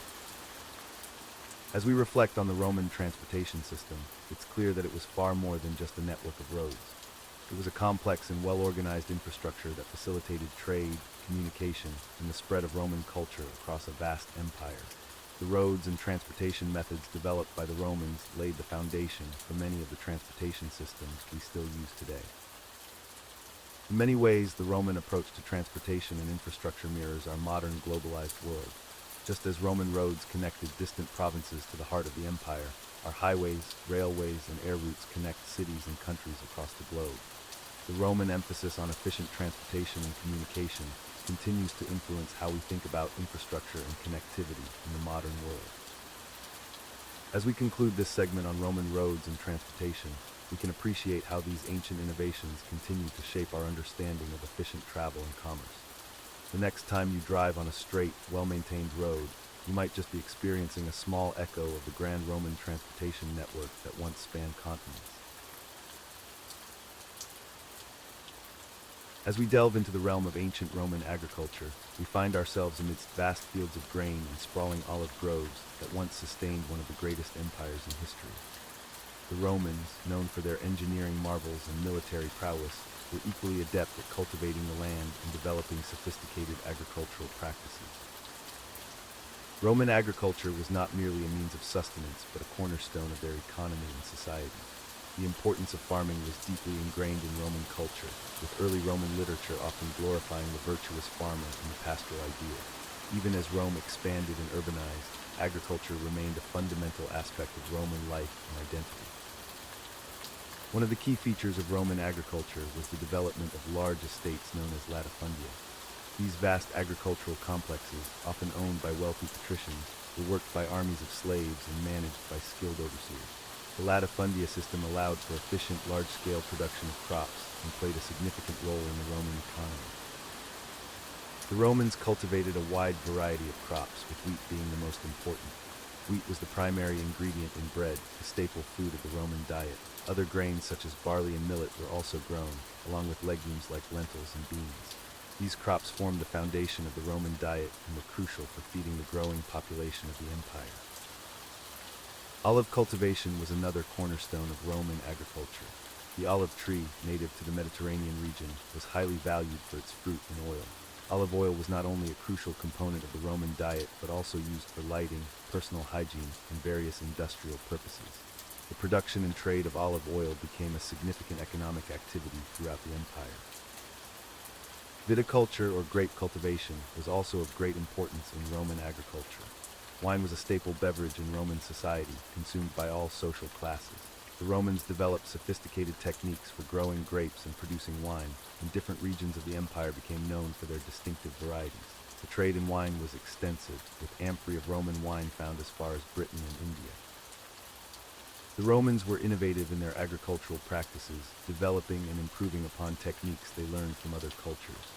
They understood the importance of crop rotation, allowing fields to lie fallow to restore soil fertility. They also practiced intercropping, planting complementary crops together to maximize land use and maintain soil health. Roman farmers utilized a variety of tools to work the land efficiently. The plow, drawn by oxen, was a crucial implement for preparing fields for planting. Other tools included the hoe, rake, sickle, and pruning knife. The Romans also developed more advanced equipment such as the vallis, a mechanical reaper used in Gaul for harvesting grain. Irrigation was another area where Roman engineering excelled. They constructed elaborate systems of aqueducts, canals, and reservoirs to bring water to agricultural lands. These irrigation systems allowed for the cultivation of crops in drier regions and increased overall agricultural productivity throughout the empire. The Romans also made significant advancements in animal husbandry. They bred livestock for various purposes, including meat, dairy, wool, and as draft animals. Cattle, sheep, goats, and pigs were commonly raised, and the Romans developed techniques for selective breeding to improve the quality of their herds. One interesting aspect of Roman agriculture was the development of villa rustica, or country villas. These were not merely rural retreats for wealthy Romans, but functioning agricultural estates. A typical villa rustica would include living quarters for the owner and workers, as well as facilities for processing and storing agricultural products. These villas played a crucial role in the Roman agricultural economy and social structure. The Romans also made significant contributions to agricultural literature. Writers such as Cato the Elder, Varro, and Columella produced detailed treatises on farming practices, animal husbandry, and estate management. These works provide valuable insights into Roman agricultural knowledge and techniques, many of which remained influential long after the fall of the empire. Roman agriculture was not without its challenges. As the empire expanded, it became increasingly reliant on grain imports from provinces such as Egypt and North Africa to feed the growing population of Rome. This dependence on foreign grain supplies sometimes led to food shortages and social unrest in the capital. The extensive use of slave labor in Roman agriculture also had profound social and economic implications. While it allowed for large-scale production, it also contributed to the concentration of wealth in the hands of large landowners and created a system that was vulnerable to slave revolts and social tension. Despite these challenges, Roman agriculture remained a vital and innovative sector throughout the empire's history. The agricultural practices and technologies developed by the Romans had a lasting impact, influencing farming methods in Europe and beyond for centuries to come. As we conclude our exploration of ancient Roman agriculture, we can appreciate the ingenuity and skill of Roman farmers who fed an empire and laid the foundations for many agricultural practices still in use today. From the vast wheat fields of the latifundia to the terraced vineyards on hillsides, Roman agriculture was a testament to the empire's ability to harness nature's bounty and sustain its civilization for centuries. As we continue our journey through ancient Roman history, let's turn our attention to the fascinating world of Roman timekeeping and their calendar system. The Romans, like many ancient civilizations, were keen observers of the natural world and used celestial bodies to mark the passage of time. In the early days of Rome, timekeeping was a relatively simple affair. The day was divided into two main parts, day and night. The daytime hours were further divided into 12 equal parts, regardless of the season. This meant that in summer, when days were longer, each hour was longer too. Conversely, in winter, the hours were shorter. This system of variable hours was known as temporal hours or seasonal hours. To keep track of these hours, the Romans employed various methods. One of the most common was the sundial or solarium. These devices cast shadows that moved across marked surfaces, indicating the time of day. Sundials were widespread throughout the Roman world, adorning public spaces and private homes alike. However, sundials had their limitations. They were useless on cloudy days or at night, and they needed to be calibrated differently depending on their location. To overcome these shortcomings, the Romans developed water clocks, known as clepsydry. These ingenious devices used the steady flow of water to measure time, allowing for more consistent timekeeping regardless of weather conditions or time of day. As Roman society became more complex, so did their need for precise timekeeping. In the later Republic and throughout the imperial period, public timekeeping became increasingly important. Large water clocks were installed in public spaces, and some even had mechanisms to ring bells or gongs at regular intervals. The Romans also divided their days into specific periods for various activities. The day typically began at sunrise with prima hora, or the first hour. Marites marked midday, while vespera signaled the evening. The night was divided into 4 watches, each lasting about 3 hours. Now let's turn our attention to the Roman calendar, a system that has had a lasting impact on our modern timekeeping. The early Roman calendar was based on the lunar cycle and consisted of 10 months, beginning with March. This calendar, attributed to Romulus, the legendary founder of Rome, had only 304 days. It wasn't until the reign of Numa Pompilius, the second king of Rome, that the calendar was expanded to 12 months by adding January and February. This brought the total number of days to 355, which was still short of a full solar year. To compensate for this discrepancy, the Romans would occasionally insert an extra month called Mercedonius. This intercalary month was added every 2 or 3 years to realign the calendar with the solar year. However, this system was far from perfect and led to significant confusion over time. The inconsistencies in the calendar became a serious problem during the late Republic. By the time Julius Caesar came to power, the calendar was off by several months from the actual season. In 46 BCE, Caesar, advised by the astronomer Sosigenes of Alexandria, implemented a major calendar reform. This new calendar, known as the Julian calendar, was based on the solar year rather than the lunar cycle. It consisted of 365 days, with an extra day added every 4 years to account for the slight discrepancy between the calendar year and the actual solar year. This extra day was inserted after February 23rd and was known as the bis sextus day, giving us the term bisextil for leap year. The Julian calendar was a significant improvement over its predecessor. It standardized the length of months, with most months having 31 days while a few had 30. February was left with 28 days, except in leap years when it had 29. This calendar was so effective that it remained in use, with only minor modifications, until the adoption of the Gregorian calendar in 1582 CE. The Roman names for the months have largely survived to this day in many languages. July and August, for instance, were named after Julius Caesar and Augustus Caesar, respectively. September through December, however, retain their numerical names from the old 10-month calendar, despite no longer being the 7th through 10th months. The Romans also had a unique way of referring to dates within each month. Instead of counting days from the beginning of the month, they counted backwards from three fixed points. The calends, the first day of the month, the nones, the fifth or seventh day, depending on the month, and the ides, the 13th or 15th day. For example, July 10th would be referred to as Antedine Dii Idis Iulius, or the sixth day before the Ides of July. This system, while confusing to modern readers, was deeply ingrained in Roman culture and legal documents. The Roman week, interestingly, did not always align with their months. The 7-day week, which we use today, was not widely adopted in Rome until the late Empire. Earlier, Romans used an 8-day cycle called the Nundini, primarily for marking market days. As the Roman Empire expanded, it brought its calendar system to the far reaches of its territories. This standardization of timekeeping across such a vast area was crucial for administration, trade, and communication. It allowed for coordinated military campaigns, synchronized religious observances, and more efficient governance. The legacy of Roman timekeeping and their calendar system extends far beyond the fall of the empire. The Julian calendar, with its months and leap year system, formed the basis for the Gregorian calendar we use today. Even our concept of dividing the day into 24 hours can be traced back to ancient Roman practices. In conclusion, the Roman approach to timekeeping and their calendar system reflects their practical nature and their desire for order and standardization. From the simple sundials to the complex water clocks, from the early lunar calendar to the sophisticated Julian system, the Romans continually refined their methods of marking time. Their innovations in this field, like so many aspects of Roman civilization, have left an indelible mark on our modern world. As we delve into the intricacies of Roman society, let's explore an aspect that shaped the very foundation of their culture: childhood and family life. The Romans, known for their structured approach to society, had equally structured views on raising children and maintaining family units. In ancient Rome, childhood was divided into distinct stages, each with its own set of expectations and rituals. From birth, a Roman child's life was governed by tradition and societal norms.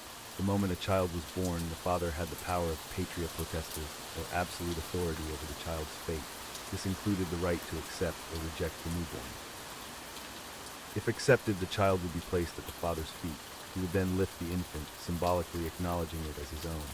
This ritual, known as toller liberos, was a crucial moment in a Roman child's life. It marked their official entry into the family, and by extension, into Roman society.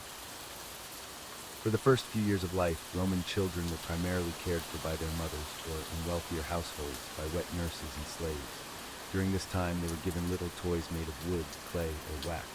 These often included rattles, dolls, and miniature versions of adult tools or weapons. As children grew older, their education began. For most of Roman history, education was not state-sponsored, but was the responsibility of parents.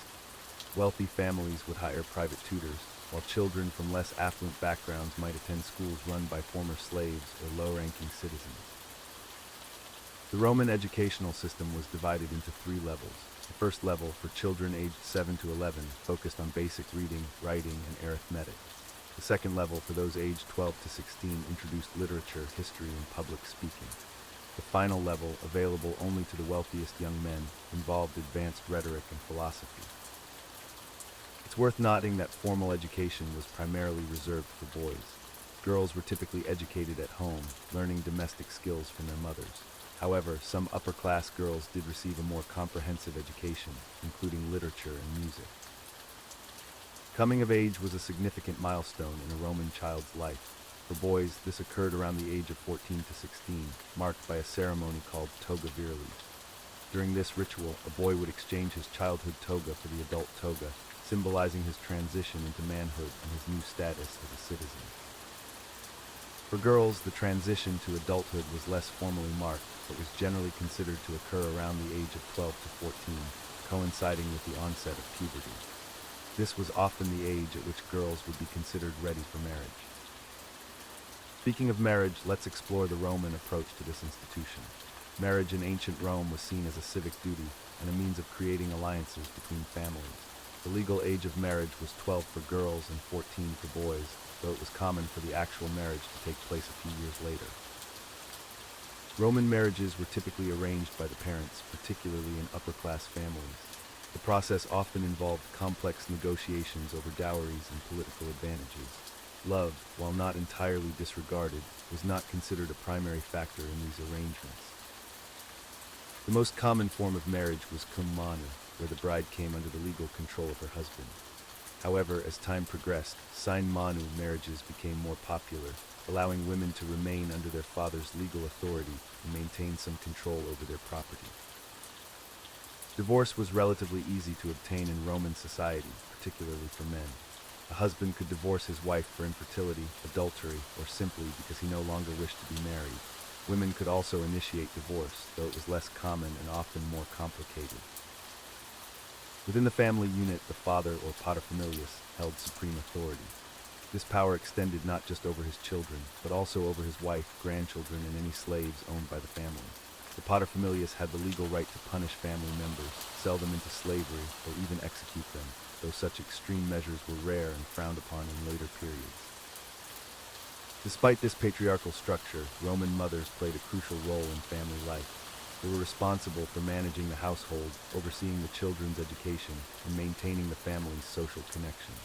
In upper-class families, this often involved hosting dinner parties and participating in religious rituals.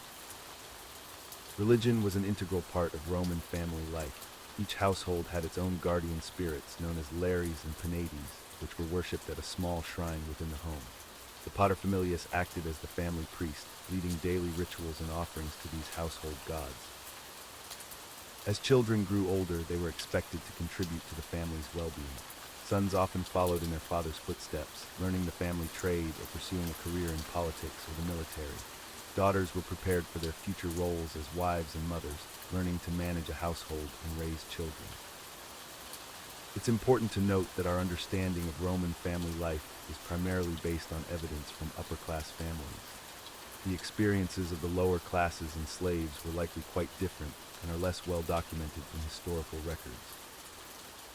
As we conclude this exploration of Roman childhood and family life, we can see how deeply ingrained these structures were in Roman society. From birth to adulthood, every stage of a Roman's life was shaped by tradition, duty, and societal expectations.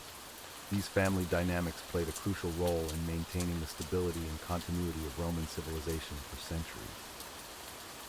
In our next segment, we'll shift our focus to another fascinating aspect of Roman life. But for now, let the gentle murmur of history lull you into a peaceful slumber as we transition from the familial hearths of ancient Rome to our next topic. As we delve deeper into the intricacies of Roman society, let's turn our attention to the skilled artisans and craftspeople who played a crucial role in shaping the material culture of ancient Rome. These talented individuals were the backbone of Roman industry and commerce, creating everything from everyday items to luxurious works of art. Roman artisans and craftspeople were organized into collegia, which were professional associations or guilds. These collegia served multiple purposes, including regulating trade practices, providing social support for members, and representing their interests to the government.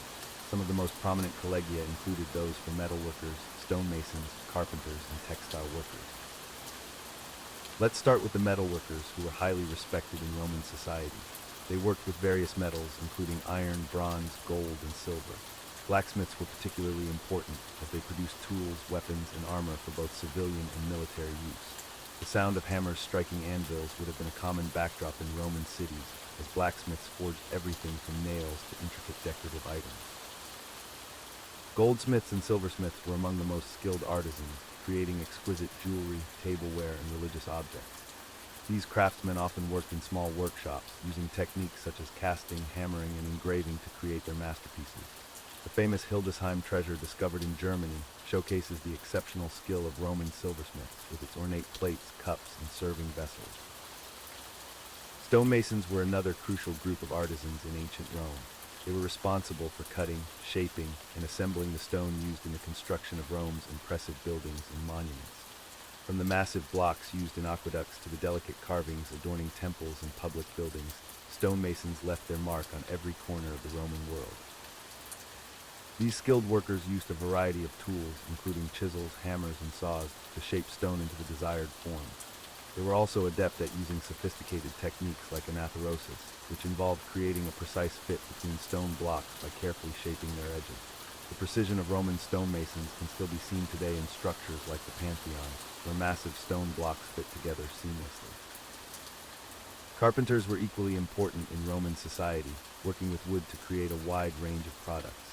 They built everything from simple furniture for homes to elaborate stage sets for theatrical performances. Roman carpenters were also responsible for constructing the wooden frameworks used in concrete construction, a technique that allowed for the creation of large, domed structures like the Pantheon. These skilled woodworkers used a variety of tools, many of which would be familiar to modern carpenters. Saws, planes, chisels, and drills were all part of the Roman carpenter's toolkit. They were particularly adept at creating joints without the use of nails or screws, relying instead on precise cuts and wooden pegs to hold their creations together. Textile workers formed another significant group of artisans in ancient Rome. This category included spinners, weavers, dyers, and fullers, each playing a crucial role in the production of clothing and other textile goods. Spinning and weaving were often done in homes or small workshops, with women playing a significant role in these industries. Roman weavers were skilled in creating a variety of fabrics, from simple woolen cloth to luxurious silks imported from the East. They used both vertical and horizontal looms, with the warp-weighted loom being particularly common. Dyers added color to these fabrics using natural dyes derived from plants, insects, and minerals. The purple dye extracted from murex shells was particularly prized and was reserved for use by the imperial family and high-ranking officials. Fullers played a crucial role in the textile industry, responsible for cleaning and finishing woolen cloth. Their work involved treading on cloth in large vats filled with a mixture of water, urine, and fuller's earth, a type of clay. This process helped to clean the fabric and make it thicker and more compact. Fullers also used tools like teasels to raise the nap of the cloth, giving it a softer texture. Glassblowers were another group of highly skilled artisans in ancient Rome. The technique of glassblowing, which was developed in the 1st century BCE, revolutionized glass production. Roman glassblowers created a wide range of objects, from simple bottles and cups to elaborate decorative pieces. The famous Portland vase, with its intricate blue and white cameo glass design, showcases the exceptional skill of Roman glassworkers. Potters were also essential craftspeople in Roman society. They produced a wide range of ceramic goods, from simple cooking pots to fine tableware. Roman potters were particularly known for their production of terra sigillata, a type of fine red gloss pottery that was widely exported throughout the empire. These artisans used potter's wheels and molds to create their wares, which were then fired in kilns. Mosaic artists were among the most skilled craftspeople in ancient Rome. They created elaborate floor and wall decorations using tiny pieces of colored stone or glass called tesserae. These artisans worked on both public and private commissions, creating everything from simple geometric patterns to complex figurative scenes. The mosaics found in places like Pompeii and Herculaneum give us a glimpse into the incredible skill and artistry of these craftspeople. It's important to note that many Roman artisans and craftspeople were slaves or freedmen. However, some were able to achieve considerable success and wealth through their skills. For example, the tombstone of a freed glassblower named Ennion, found in Sidon, Lebanon, boasts of his fame spreading from the Euphrates to Sidon. The products created by these skilled artisans and craftspeople were not only used locally, but were also traded throughout the Roman Empire and beyond. Roman glassware, metalwork, and ceramics have been found as far afield as India and Southeast Asia, testifying to the quality and desirability of these goods. In conclusion, the artisans and craftspeople of ancient Rome were vital to the empire's economy and material culture. Their skills and creativity produced a vast array of goods, from everyday items to luxurious works of art. The legacy of these craftspeople can still be seen today in the surviving artifacts and structures of the Roman world, reminding us of the incredible skill and ingenuity of these often overlooked members of Roman society. As we delve deeper into the intricacies of Roman society, we encounter a complex and often controversial aspect, the institution of slavery and the role of freedmen. Roman slavery was a fundamental part of their economy and social structure, differing in many ways from more recent historical examples. Slavery in ancient Rome was not based on race, but rather on conquest and debt. As the Roman Empire expanded, many of the defeated peoples were enslaved and brought back to Rome. Additionally, some Romans fell into slavery due to unpaid debts or as a punishment for certain crimes. The life of a Roman slave varied greatly depending on their master and the type of work they were assigned. Some slaves worked in harsh conditions in mines or on large agricultural estates, while others served in urban households or even held positions of significant responsibility. Household slaves, known as familia urbana, often had better living conditions than the average free Roman citizen. They could be educated and skilled, serving as teachers, doctors, or accountants. Some even managed their masters' businesses or estates. On the other hand, agricultural slaves, or familia rustica, typically faced more difficult conditions. They worked long hours in the fields and had less opportunity for advancement or manumission, the act of being freed from slavery. It's important to note that Roman law did recognize slaves as persons, albeit with limited rights. They could not own property, marry legally, or vote, but they were protected from excessive cruelty by their masters. The Emperor Claudius even passed a law stating that sick or old slaves who were abandoned by their masters would become free. One unique aspect of Roman slavery was the possibility of manumission. Many slaves could hope to eventually buy their freedom or be granted it by their masters. This practice was so common that it became a concern for some emperors who feared that too many former slaves were diluting the Roman citizenry. Once freed, former slaves became liberty or freedmen. While they didn't have all the rights of freeborn citizens, they did gain significant legal and social status. Freedmen could own property, conduct business, and even become wealthy and influential.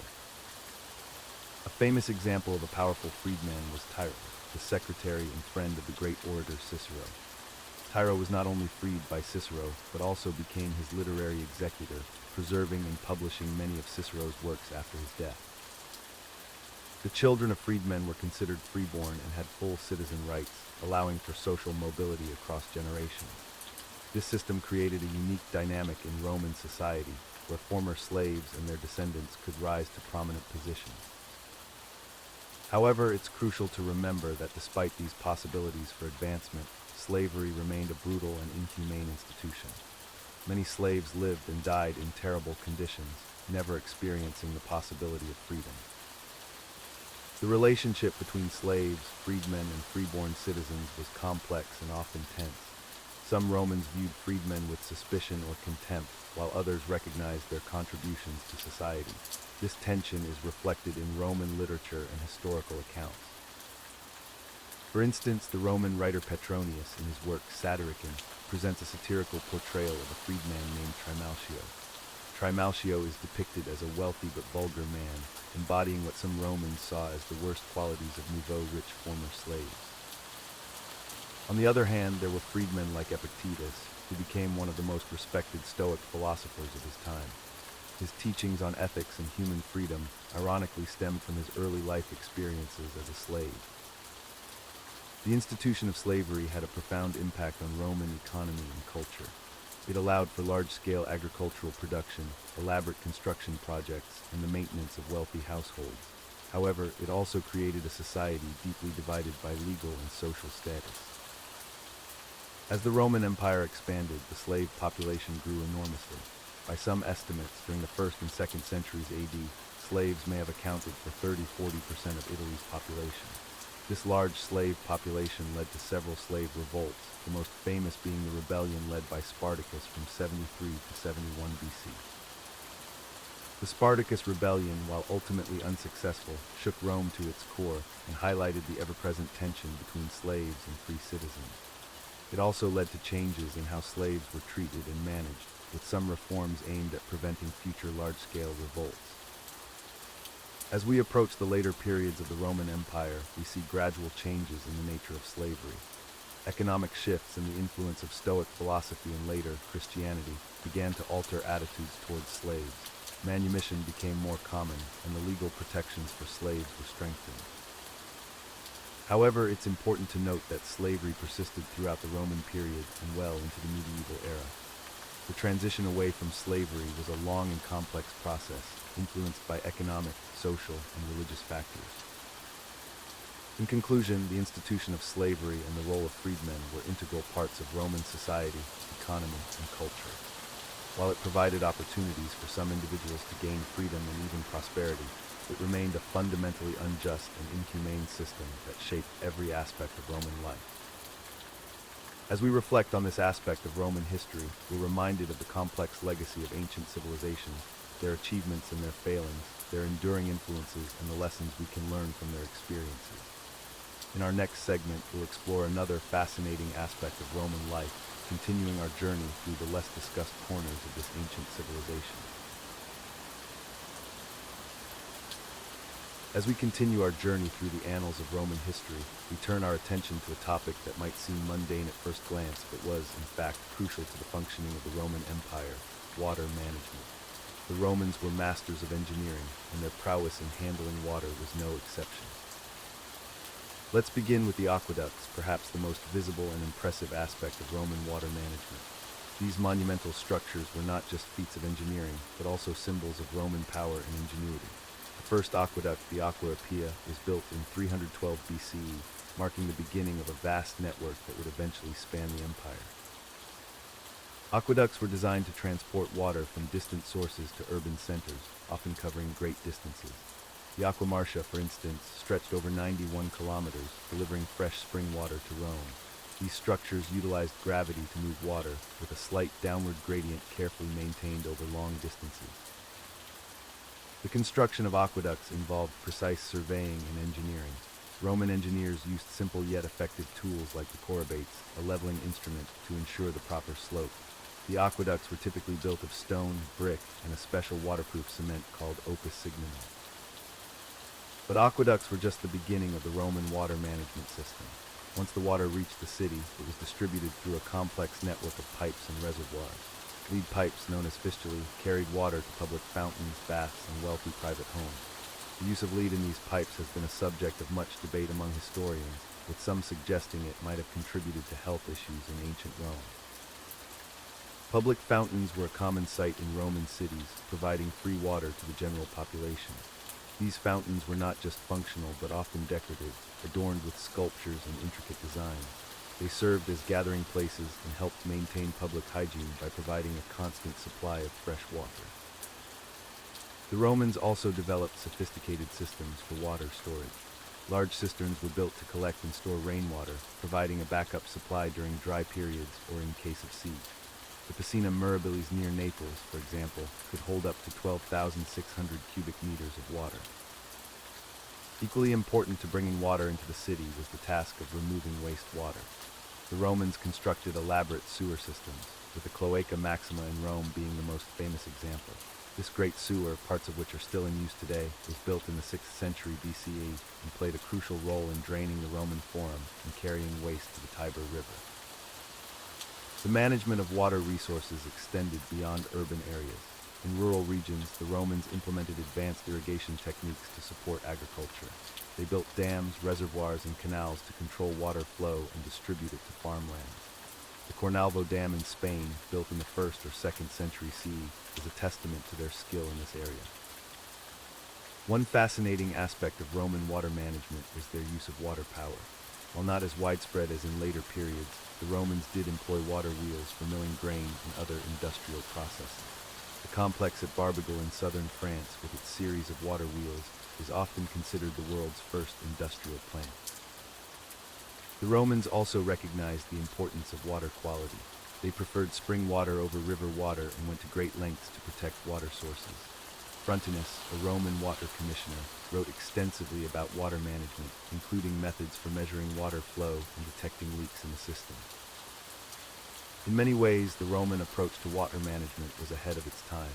They understood the importance of regular maintenance and had teams of workers, known as aquarii, dedicated to keeping the water systems functioning.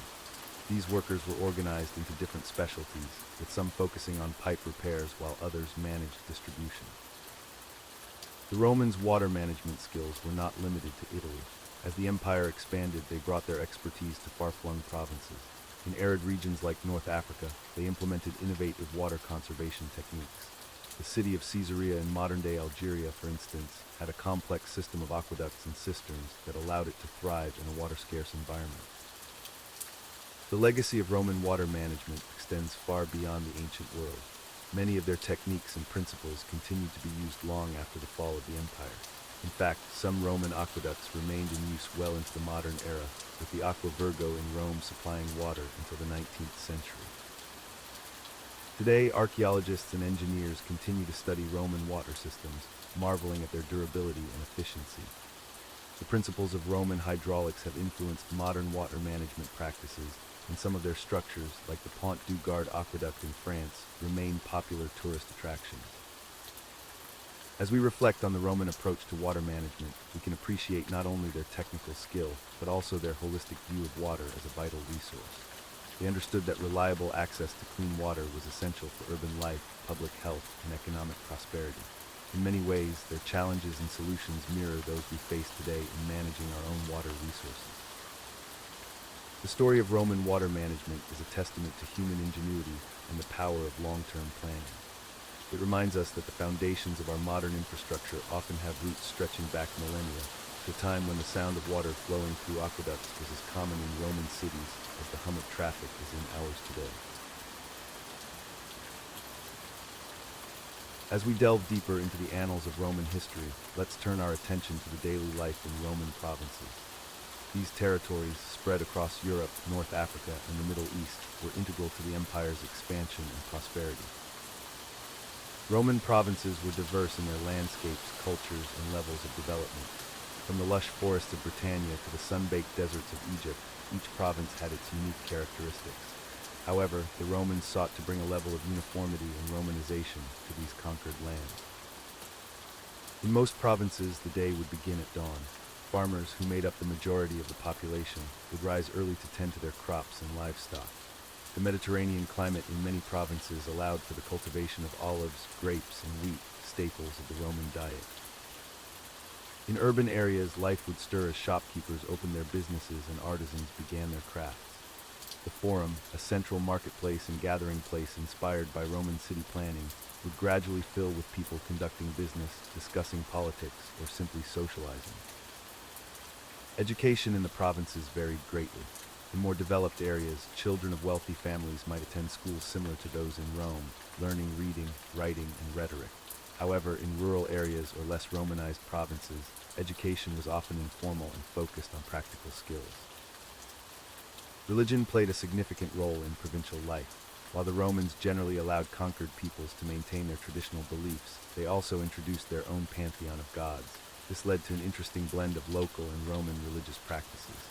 The imperial cult, which involved the worship of the emperor, was also promoted as a unifying force across the empire. Public buildings were a hallmark of Roman provincial life. Amphitheaters, where gladiatorial contests and other spectacles were held, were constructed in many provincial cities. These events, while perhaps not as grand as those in Rome, still drew large crowds and served as important social occasions.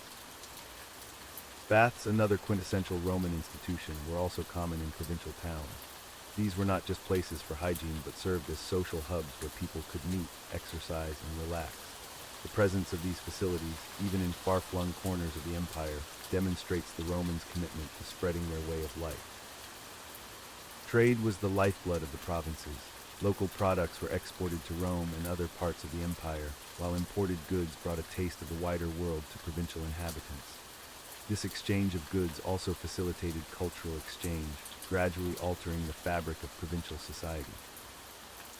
The Roman road system, renowned for its engineering and extent, connected even the most distant provinces to the heart of the empire. These roads facilitated trade, allowed for the quick movement of troops, and enabled efficient communication through the imperial postal system. Governance in the provinces was typically overseen by a governor appointed by Rome. These officials were responsible for maintaining order, collecting taxes, and administering justice. Local elites often worked alongside Roman officials, creating a complex social hierarchy. The military presence in the provinces varied. Frontier provinces, such as those along the Rhine or Danube rivers, had a significant number of legions to defend against external threats. In more peaceful interior provinces, the military presence was often lighter, focused more on maintaining internal order. Language was a key aspect of provincial life. While Latin was the official language of administration, local languages persisted, especially in rural areas. In the eastern provinces, Greek remained a lingua franca, reflecting the enduring influence of Hellenistic culture. The process of Romanization was gradual and varied in its impact. Urban areas tended to adopt Roman customs and lifestyles more readily, while rural regions often maintained traditional ways of life for generations. This created a fascinating mosaic of cultures across the empire. Despite the imposition of Roman rule, daily life for many provincial inhabitants remained centered around agriculture and local traditions. Farmers would work from dawn to dusk, following the rhythms of the seasons. Village life often revolved around local festivals and market days, which brought communities together. In more Romanized areas, the day might be punctuated by visits to the baths, attendance at theatrical performances, or participation in religious ceremonies. The Roman calendar, with its numerous festivals and holidays, gradually became integrated into provincial life. As night fell, most provincial inhabitants would retire early, especially in rural areas where activities were limited after dark. In cities, some nightlife might persist, with taverns and inns providing entertainment and lodging for travelers. The quality of life in the provinces could vary dramatically. While some areas prospered under Roman rule, benefiting from improved infrastructure and economic opportunities, others struggled under the weight of taxation and cultural changes.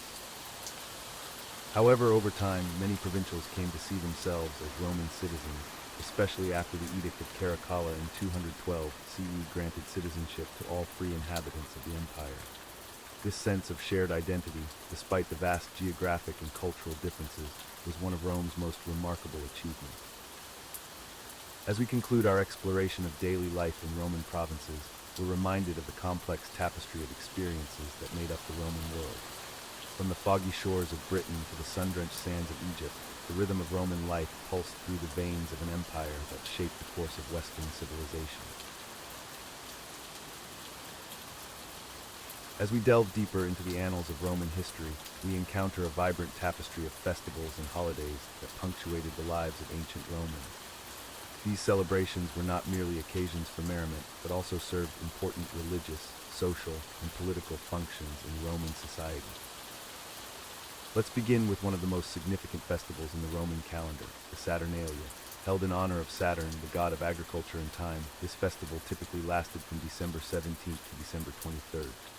During this period, social norms were temporarily upended, with slaves and masters switching roles, and a general atmosphere of revelry prevailing.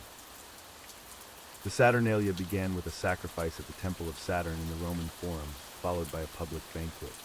For the duration of the festival, businesses and schools were closed, and the courts suspended their activities. People exchanged gifts, particularly wax candles called cerae, and small figurines known as sigillaria.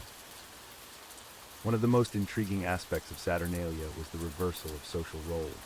Slaves were permitted to treat their masters with disrespect and were waited upon at mealtimes. This custom was a reminder of the mythical Golden Age, a time of abundance and equality that supposedly existed under Saturn's rule.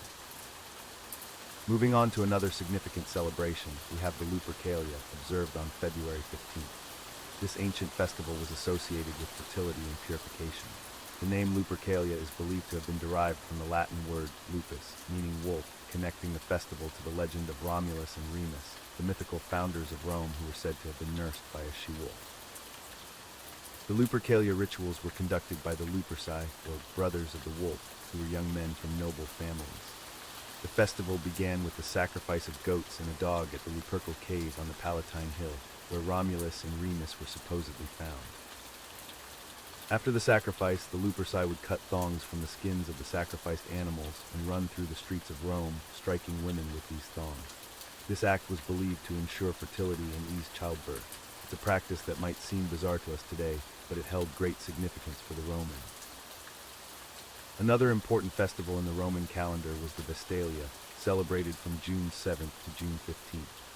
This festival honored Vesta, the goddess of the hearth, and was of particular importance to the Vestal Virgins, the priestesses dedicated to maintaining the sacred fire of Rome.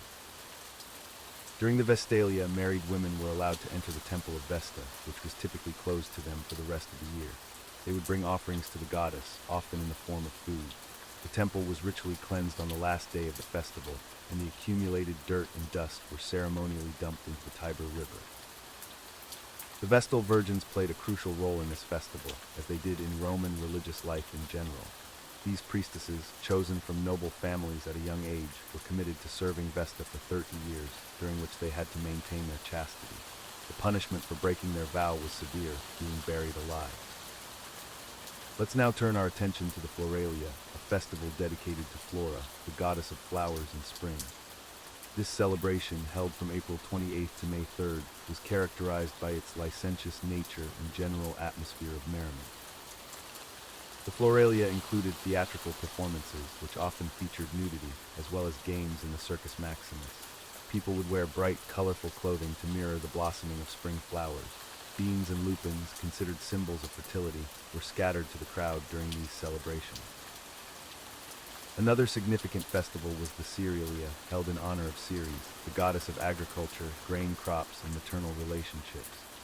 This festival, celebrated in April, was particularly important for the plebeians, the common people of Rome.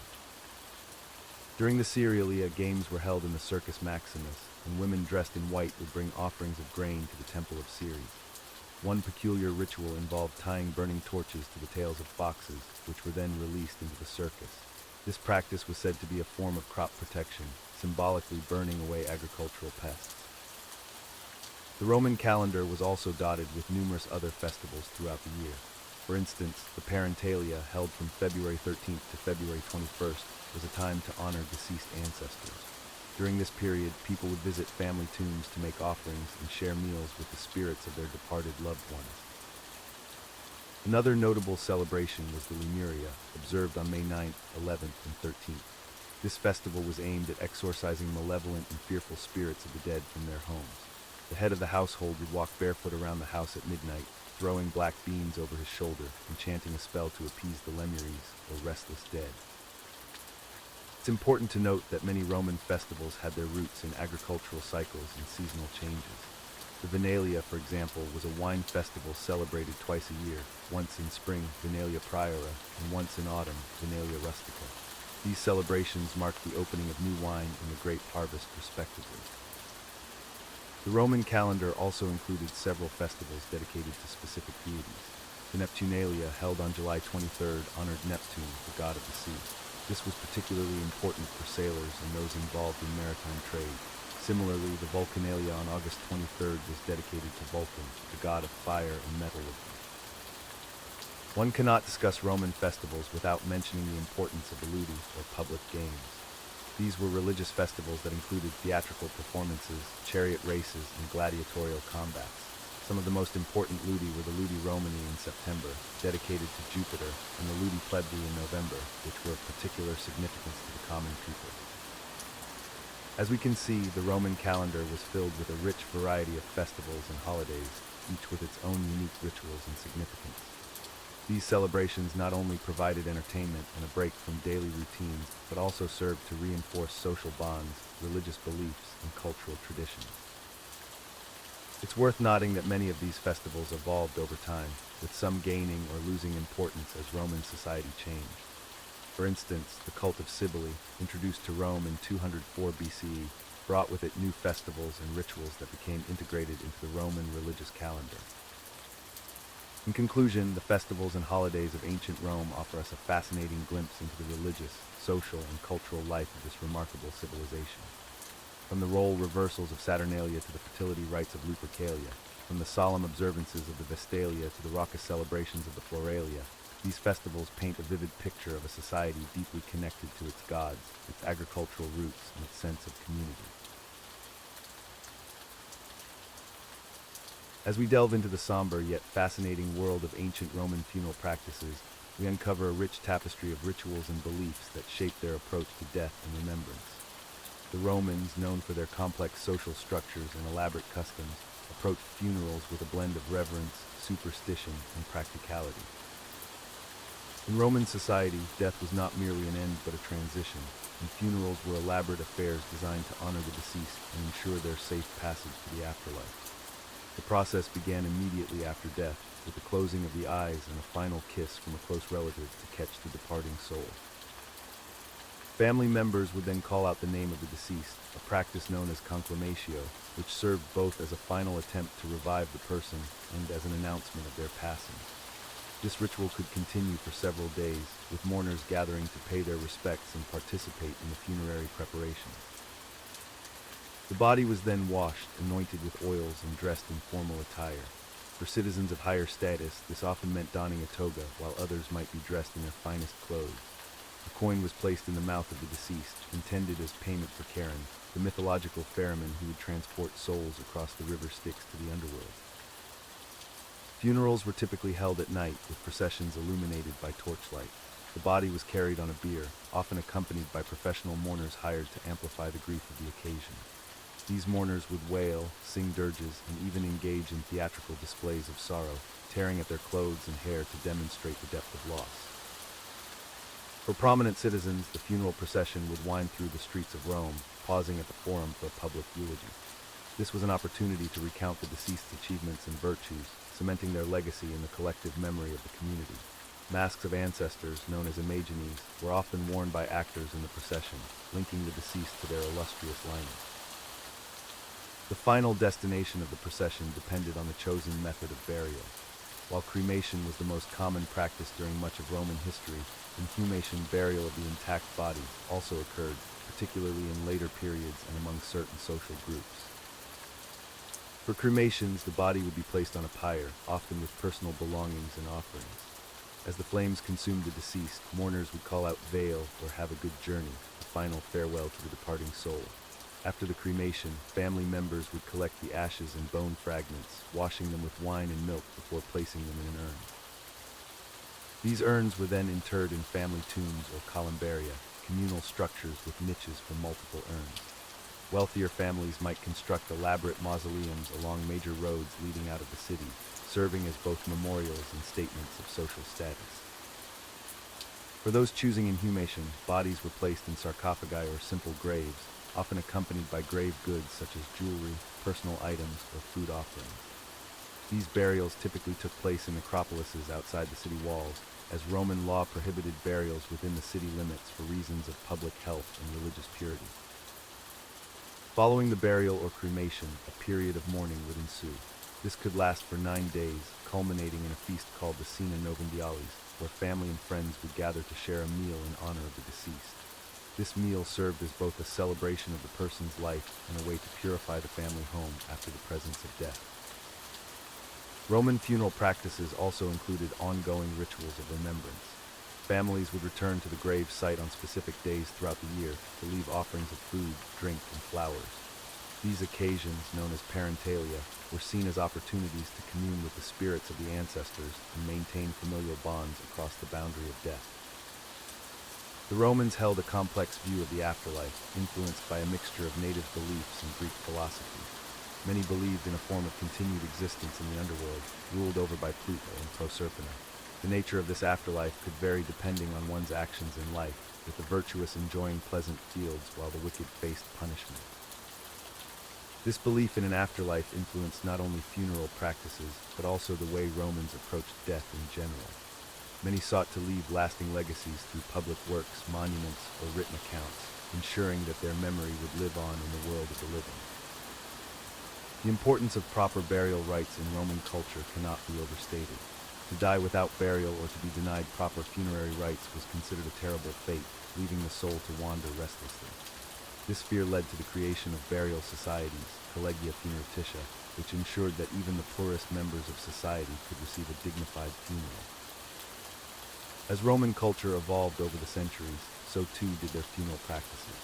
The rise of Christianity in the later empire brought new beliefs about death and the afterlife, gradually altering traditional Roman rituals. However, many aspects of Roman funerary culture persisted, blending with new practices to create a rich tapestry of remembrance that would influence European traditions for centuries to come. In reflecting on Roman funeral practices, we see a society deeply concerned with memory, legacy, and the proper transition from life to death.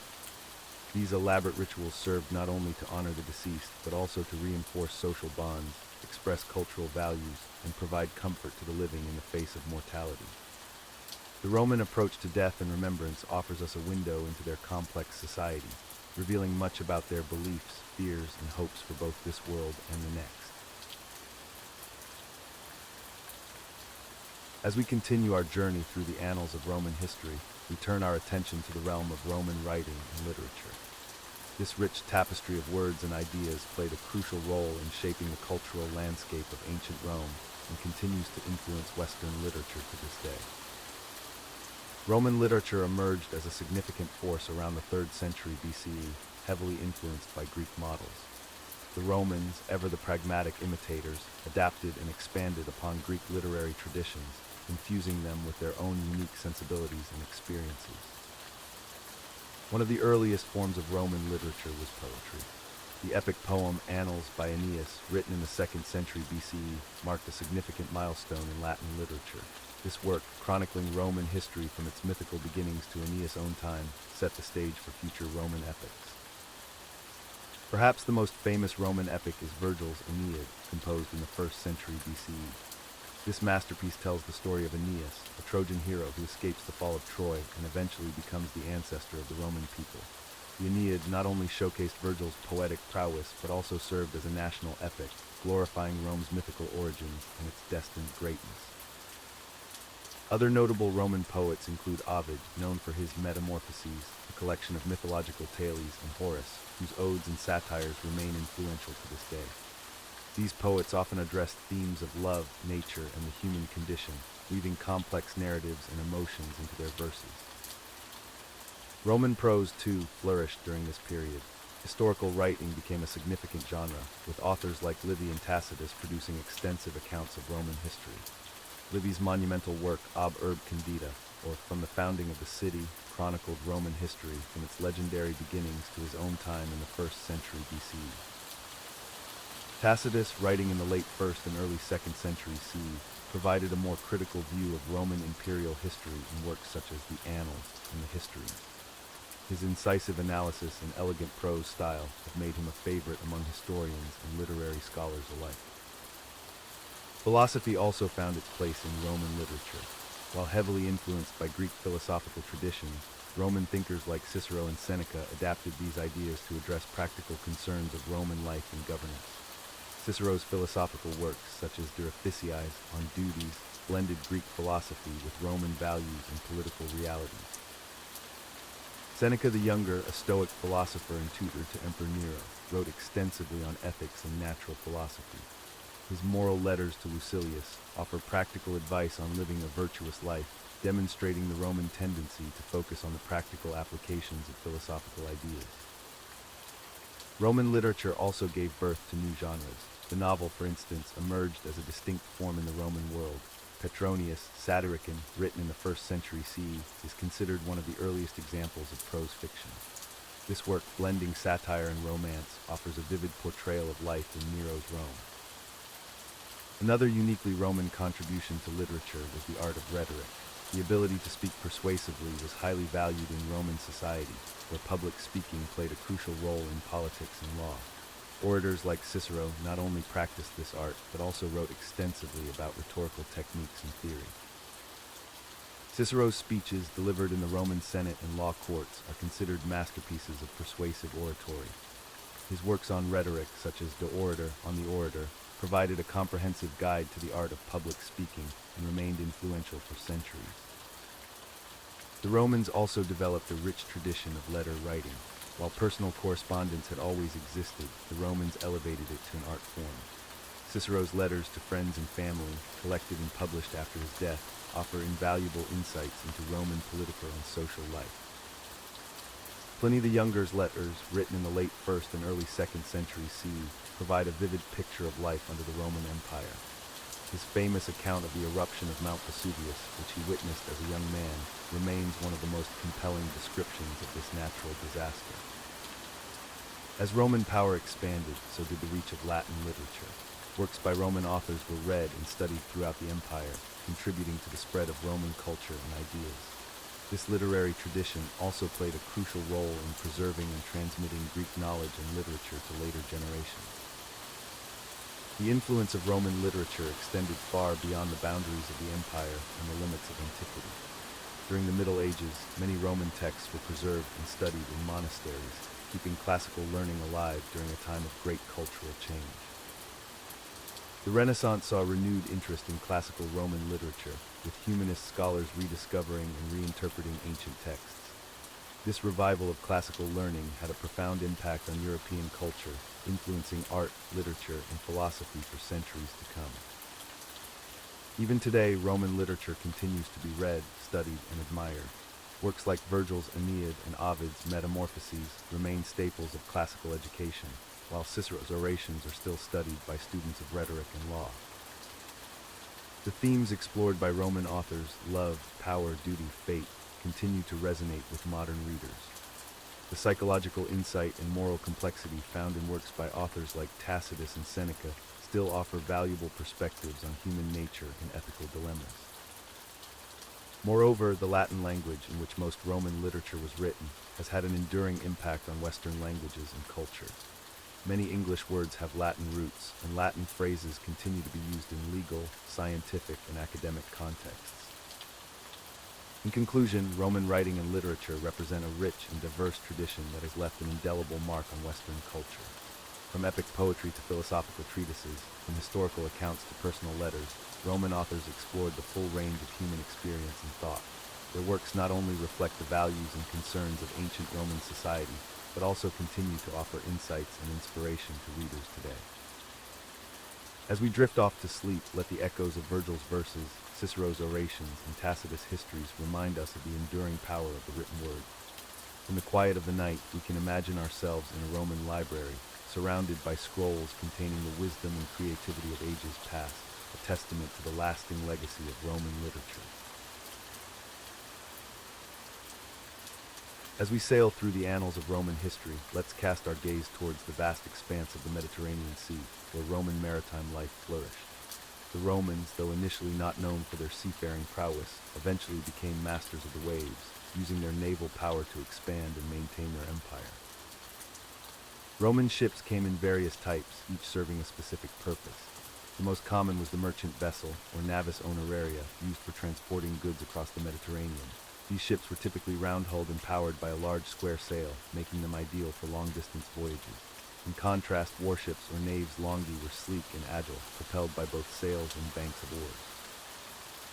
The Roman navy, or classis, played a crucial role in maintaining the empire's dominance. Naval bases were established throughout the Mediterranean, with major fleets stationed at Misenum and Ravenna. These fleets patrolled the seas, protecting merchant ships from pirates and ensuring the safe passage of grain shipments from Egypt and North Africa to Rome. Maritime trade was the lifeblood of the Roman economy. Goods from all corners of the empire flowed through major port cities like Ostia, Rome's primary seaport. Olive oil from Spain, grain from Egypt, and luxury items from the East all made their way to Rome via sea routes. The famous Monte Testaccio in Rome, an artificial hill composed entirely of broken amphorae, stands as a testament to the sheer volume of goods imported by sea. Roman sailors developed sophisticated navigation techniques. They used the sun and stars for direction and created detailed sailing manuals called periploi, which described coastal landmarks, distances between ports, and potential hazards. The Romans also constructed lighthouses, such as the famous Pharos of Alexandria, to guide ships safely into harbor. Life aboard a Roman ship was far from luxurious. Crews endured cramped conditions, monotonous diets, and the constant threat of storms or pirate attacks. Superstition was rife among sailors, who often made offerings to Neptune, god of the sea, or to other deities associated with safe travel. The Romans made significant advancements in shipbuilding technology. They developed the use of lead sheathing to protect ship hulls from rot and shipworms, and invented the hyposamata, a system of thick ropes that helped to strengthen a ship's hull. The corvus, a boarding bridge with a spike on the end, was a Roman innovation that allowed their ships to grapple and board enemy vessels during naval battles. One of the most impressive feats of Roman maritime engineering was the creation of artificial harbors. The port of Caesarea Maritima, built by Herod the Great in Judea, featured a massive breakwater constructed using hydraulic concrete that could set underwater. This technology allowed the Romans to build ports in locations that were previously unsuitable for harbors. Roman maritime law, known as lex rodia, was highly developed and influenced maritime legislation for centuries to come. It covered aspects such as jettison, the practice of throwing cargo overboard to lighten a ship in danger, salvage rights, and the allocation of risk in maritime ventures. The Romans also engaged in leisure activities at sea. Wealthy Romans would take pleasure cruises along the Italian coast, particularly to fashionable resorts like Baiae in the Bay of Naples. Some emperors, such as Tiberius and Caligula, even had massive pleasure barges constructed for use on Lake Nemi. Fish and other seafood were important components of the Roman diet, particularly for coastal communities. The Romans developed sophisticated aquaculture techniques, creating vivaria or fish farms along the coast.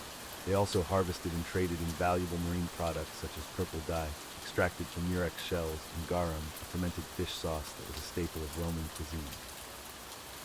The importance of maritime travel in Roman society is reflected in their mythology and literature. The epic journey of Aeneas, as recounted in Virgil's Aeneid, involves a perilous sea voyage from Troy to Italy. The sea god Neptune features prominently in Roman art and literature, often depicted with his trident and accompanied by sea creatures.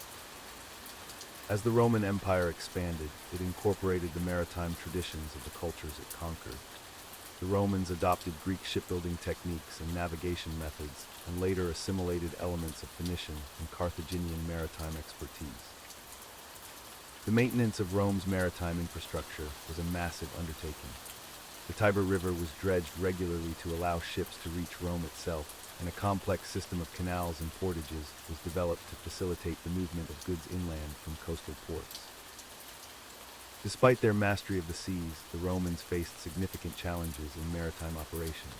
Storms, underwater reefs, and hostile forces all posed constant threats.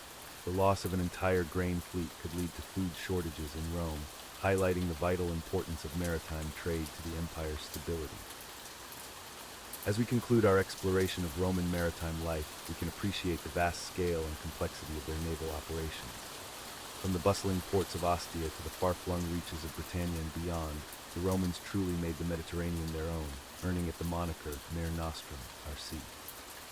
This mastery of maritime affairs was a crucial factor in the longevity and success of the Roman Empire, allowing for the efficient movement of goods, people, and ideas across its vast territories. As we conclude our journey through the mundane aspects of ancient Roman life, let's reflect on the lasting legacy of these everyday practices. The Romans, in their pursuit of comfort, cleanliness, and societal order, inadvertently shaped many aspects of modern Western civilization. One of the most enduring influences of Roman daily life can be seen in our modern plumbing and sanitation systems. The Roman aqueducts, sewers, and public baths laid the groundwork for the infrastructure we rely on today. While it took centuries for many European cities to match the sanitation standards of ancient Rome, the concept of large-scale urban water management originated with the Romans. The Roman emphasis on public hygiene also influenced modern attitudes towards cleanliness. Although the medieval period saw a decline in bathing practices, the Renaissance brought a renewed interest in Roman bathing customs. This eventually led to the development of modern spa culture and the widespread adoption of regular bathing habits in Western societies. Roman architectural innovations continue to shape our built environment. The use of concrete, arches, and domes in Roman construction revolutionized architecture and engineering. These techniques allowed for the creation of larger, more durable structures that could span greater distances. Today, we still employ many of these principles in modern construction, from bridges to skyscrapers. The Roman legal system, which governed many aspects of daily life, forms the basis of many modern legal systems, particularly in continental Europe. Concepts such as the presumption of innocence, the right to a fair trial, and the idea of precedent in law all have roots in Roman legal practices. Even today, many legal terms used in English and other languages are derived from Latin, the language of Roman law. Roman culinary practices have also left their mark on modern cuisine. The Roman appreciation for a diverse diet, incorporating ingredients from across their vast empire, laid the groundwork for the culinary fusion we enjoy today. Many common herbs and spices used in modern cooking were first introduced to Europe by the Romans, who brought them back from their conquests in the East. The Roman calendar, with its division of time into months, weeks, and days, forms the basis of our modern timekeeping system. While the calendar has undergone revisions over the centuries, the basic structure established by Julius Caesar in 45 BCE remains largely intact. The names of our months and many of our holidays also have Roman origins. Roman fashion, particularly in formal wear, continues to influence modern attire. The toga, while no longer a common garment, inspired the academic gown worn at graduation. The concept of the purple of nobility still associates the color with luxury and high status. Even the laurel wreath, a symbol of victory in ancient Rome, persists as a motif in academic and athletic achievements. The Roman approach to urban planning has had a lasting impact on city design. The grid layout of many modern cities, with their main north-south and east-west streets, can be traced back to the Roman castrum or military camp layout. The concept of a central forum or public square as the heart of civic life also persists in many modern urban designs. Roman entertainment practices have evolved into many modern forms of leisure. The gladiatorial games, while thankfully obsolete, can be seen as precursors to modern sports spectacles. The Roman theater traditions influenced the development of Western drama and the concept of public entertainment as a means of social control. The bread and circuses approach remains a topic of discussion in modern political discourse. The Roman educational system, with its emphasis on rhetoric and public speaking, laid the foundation for liberal arts education. The trivium, grammar, logic and rhetoric, and quadrivium, arithmetic, geometry, music, and astronomy of medieval education were based on Roman educational practices. This system continues to influence modern educational philosophies, particularly in the humanities. Roman agricultural practices, including crop rotation, grafting, and the use of manure as fertilizer, formed the basis of European farming methods for centuries. Many of these techniques are still employed in organic farming today. The Roman villa system, with its large-scale agricultural estates, can be seen as a precursor to modern agribusiness. The Roman postal system, which allowed for communication across the vast empire, laid the groundwork for modern postal services.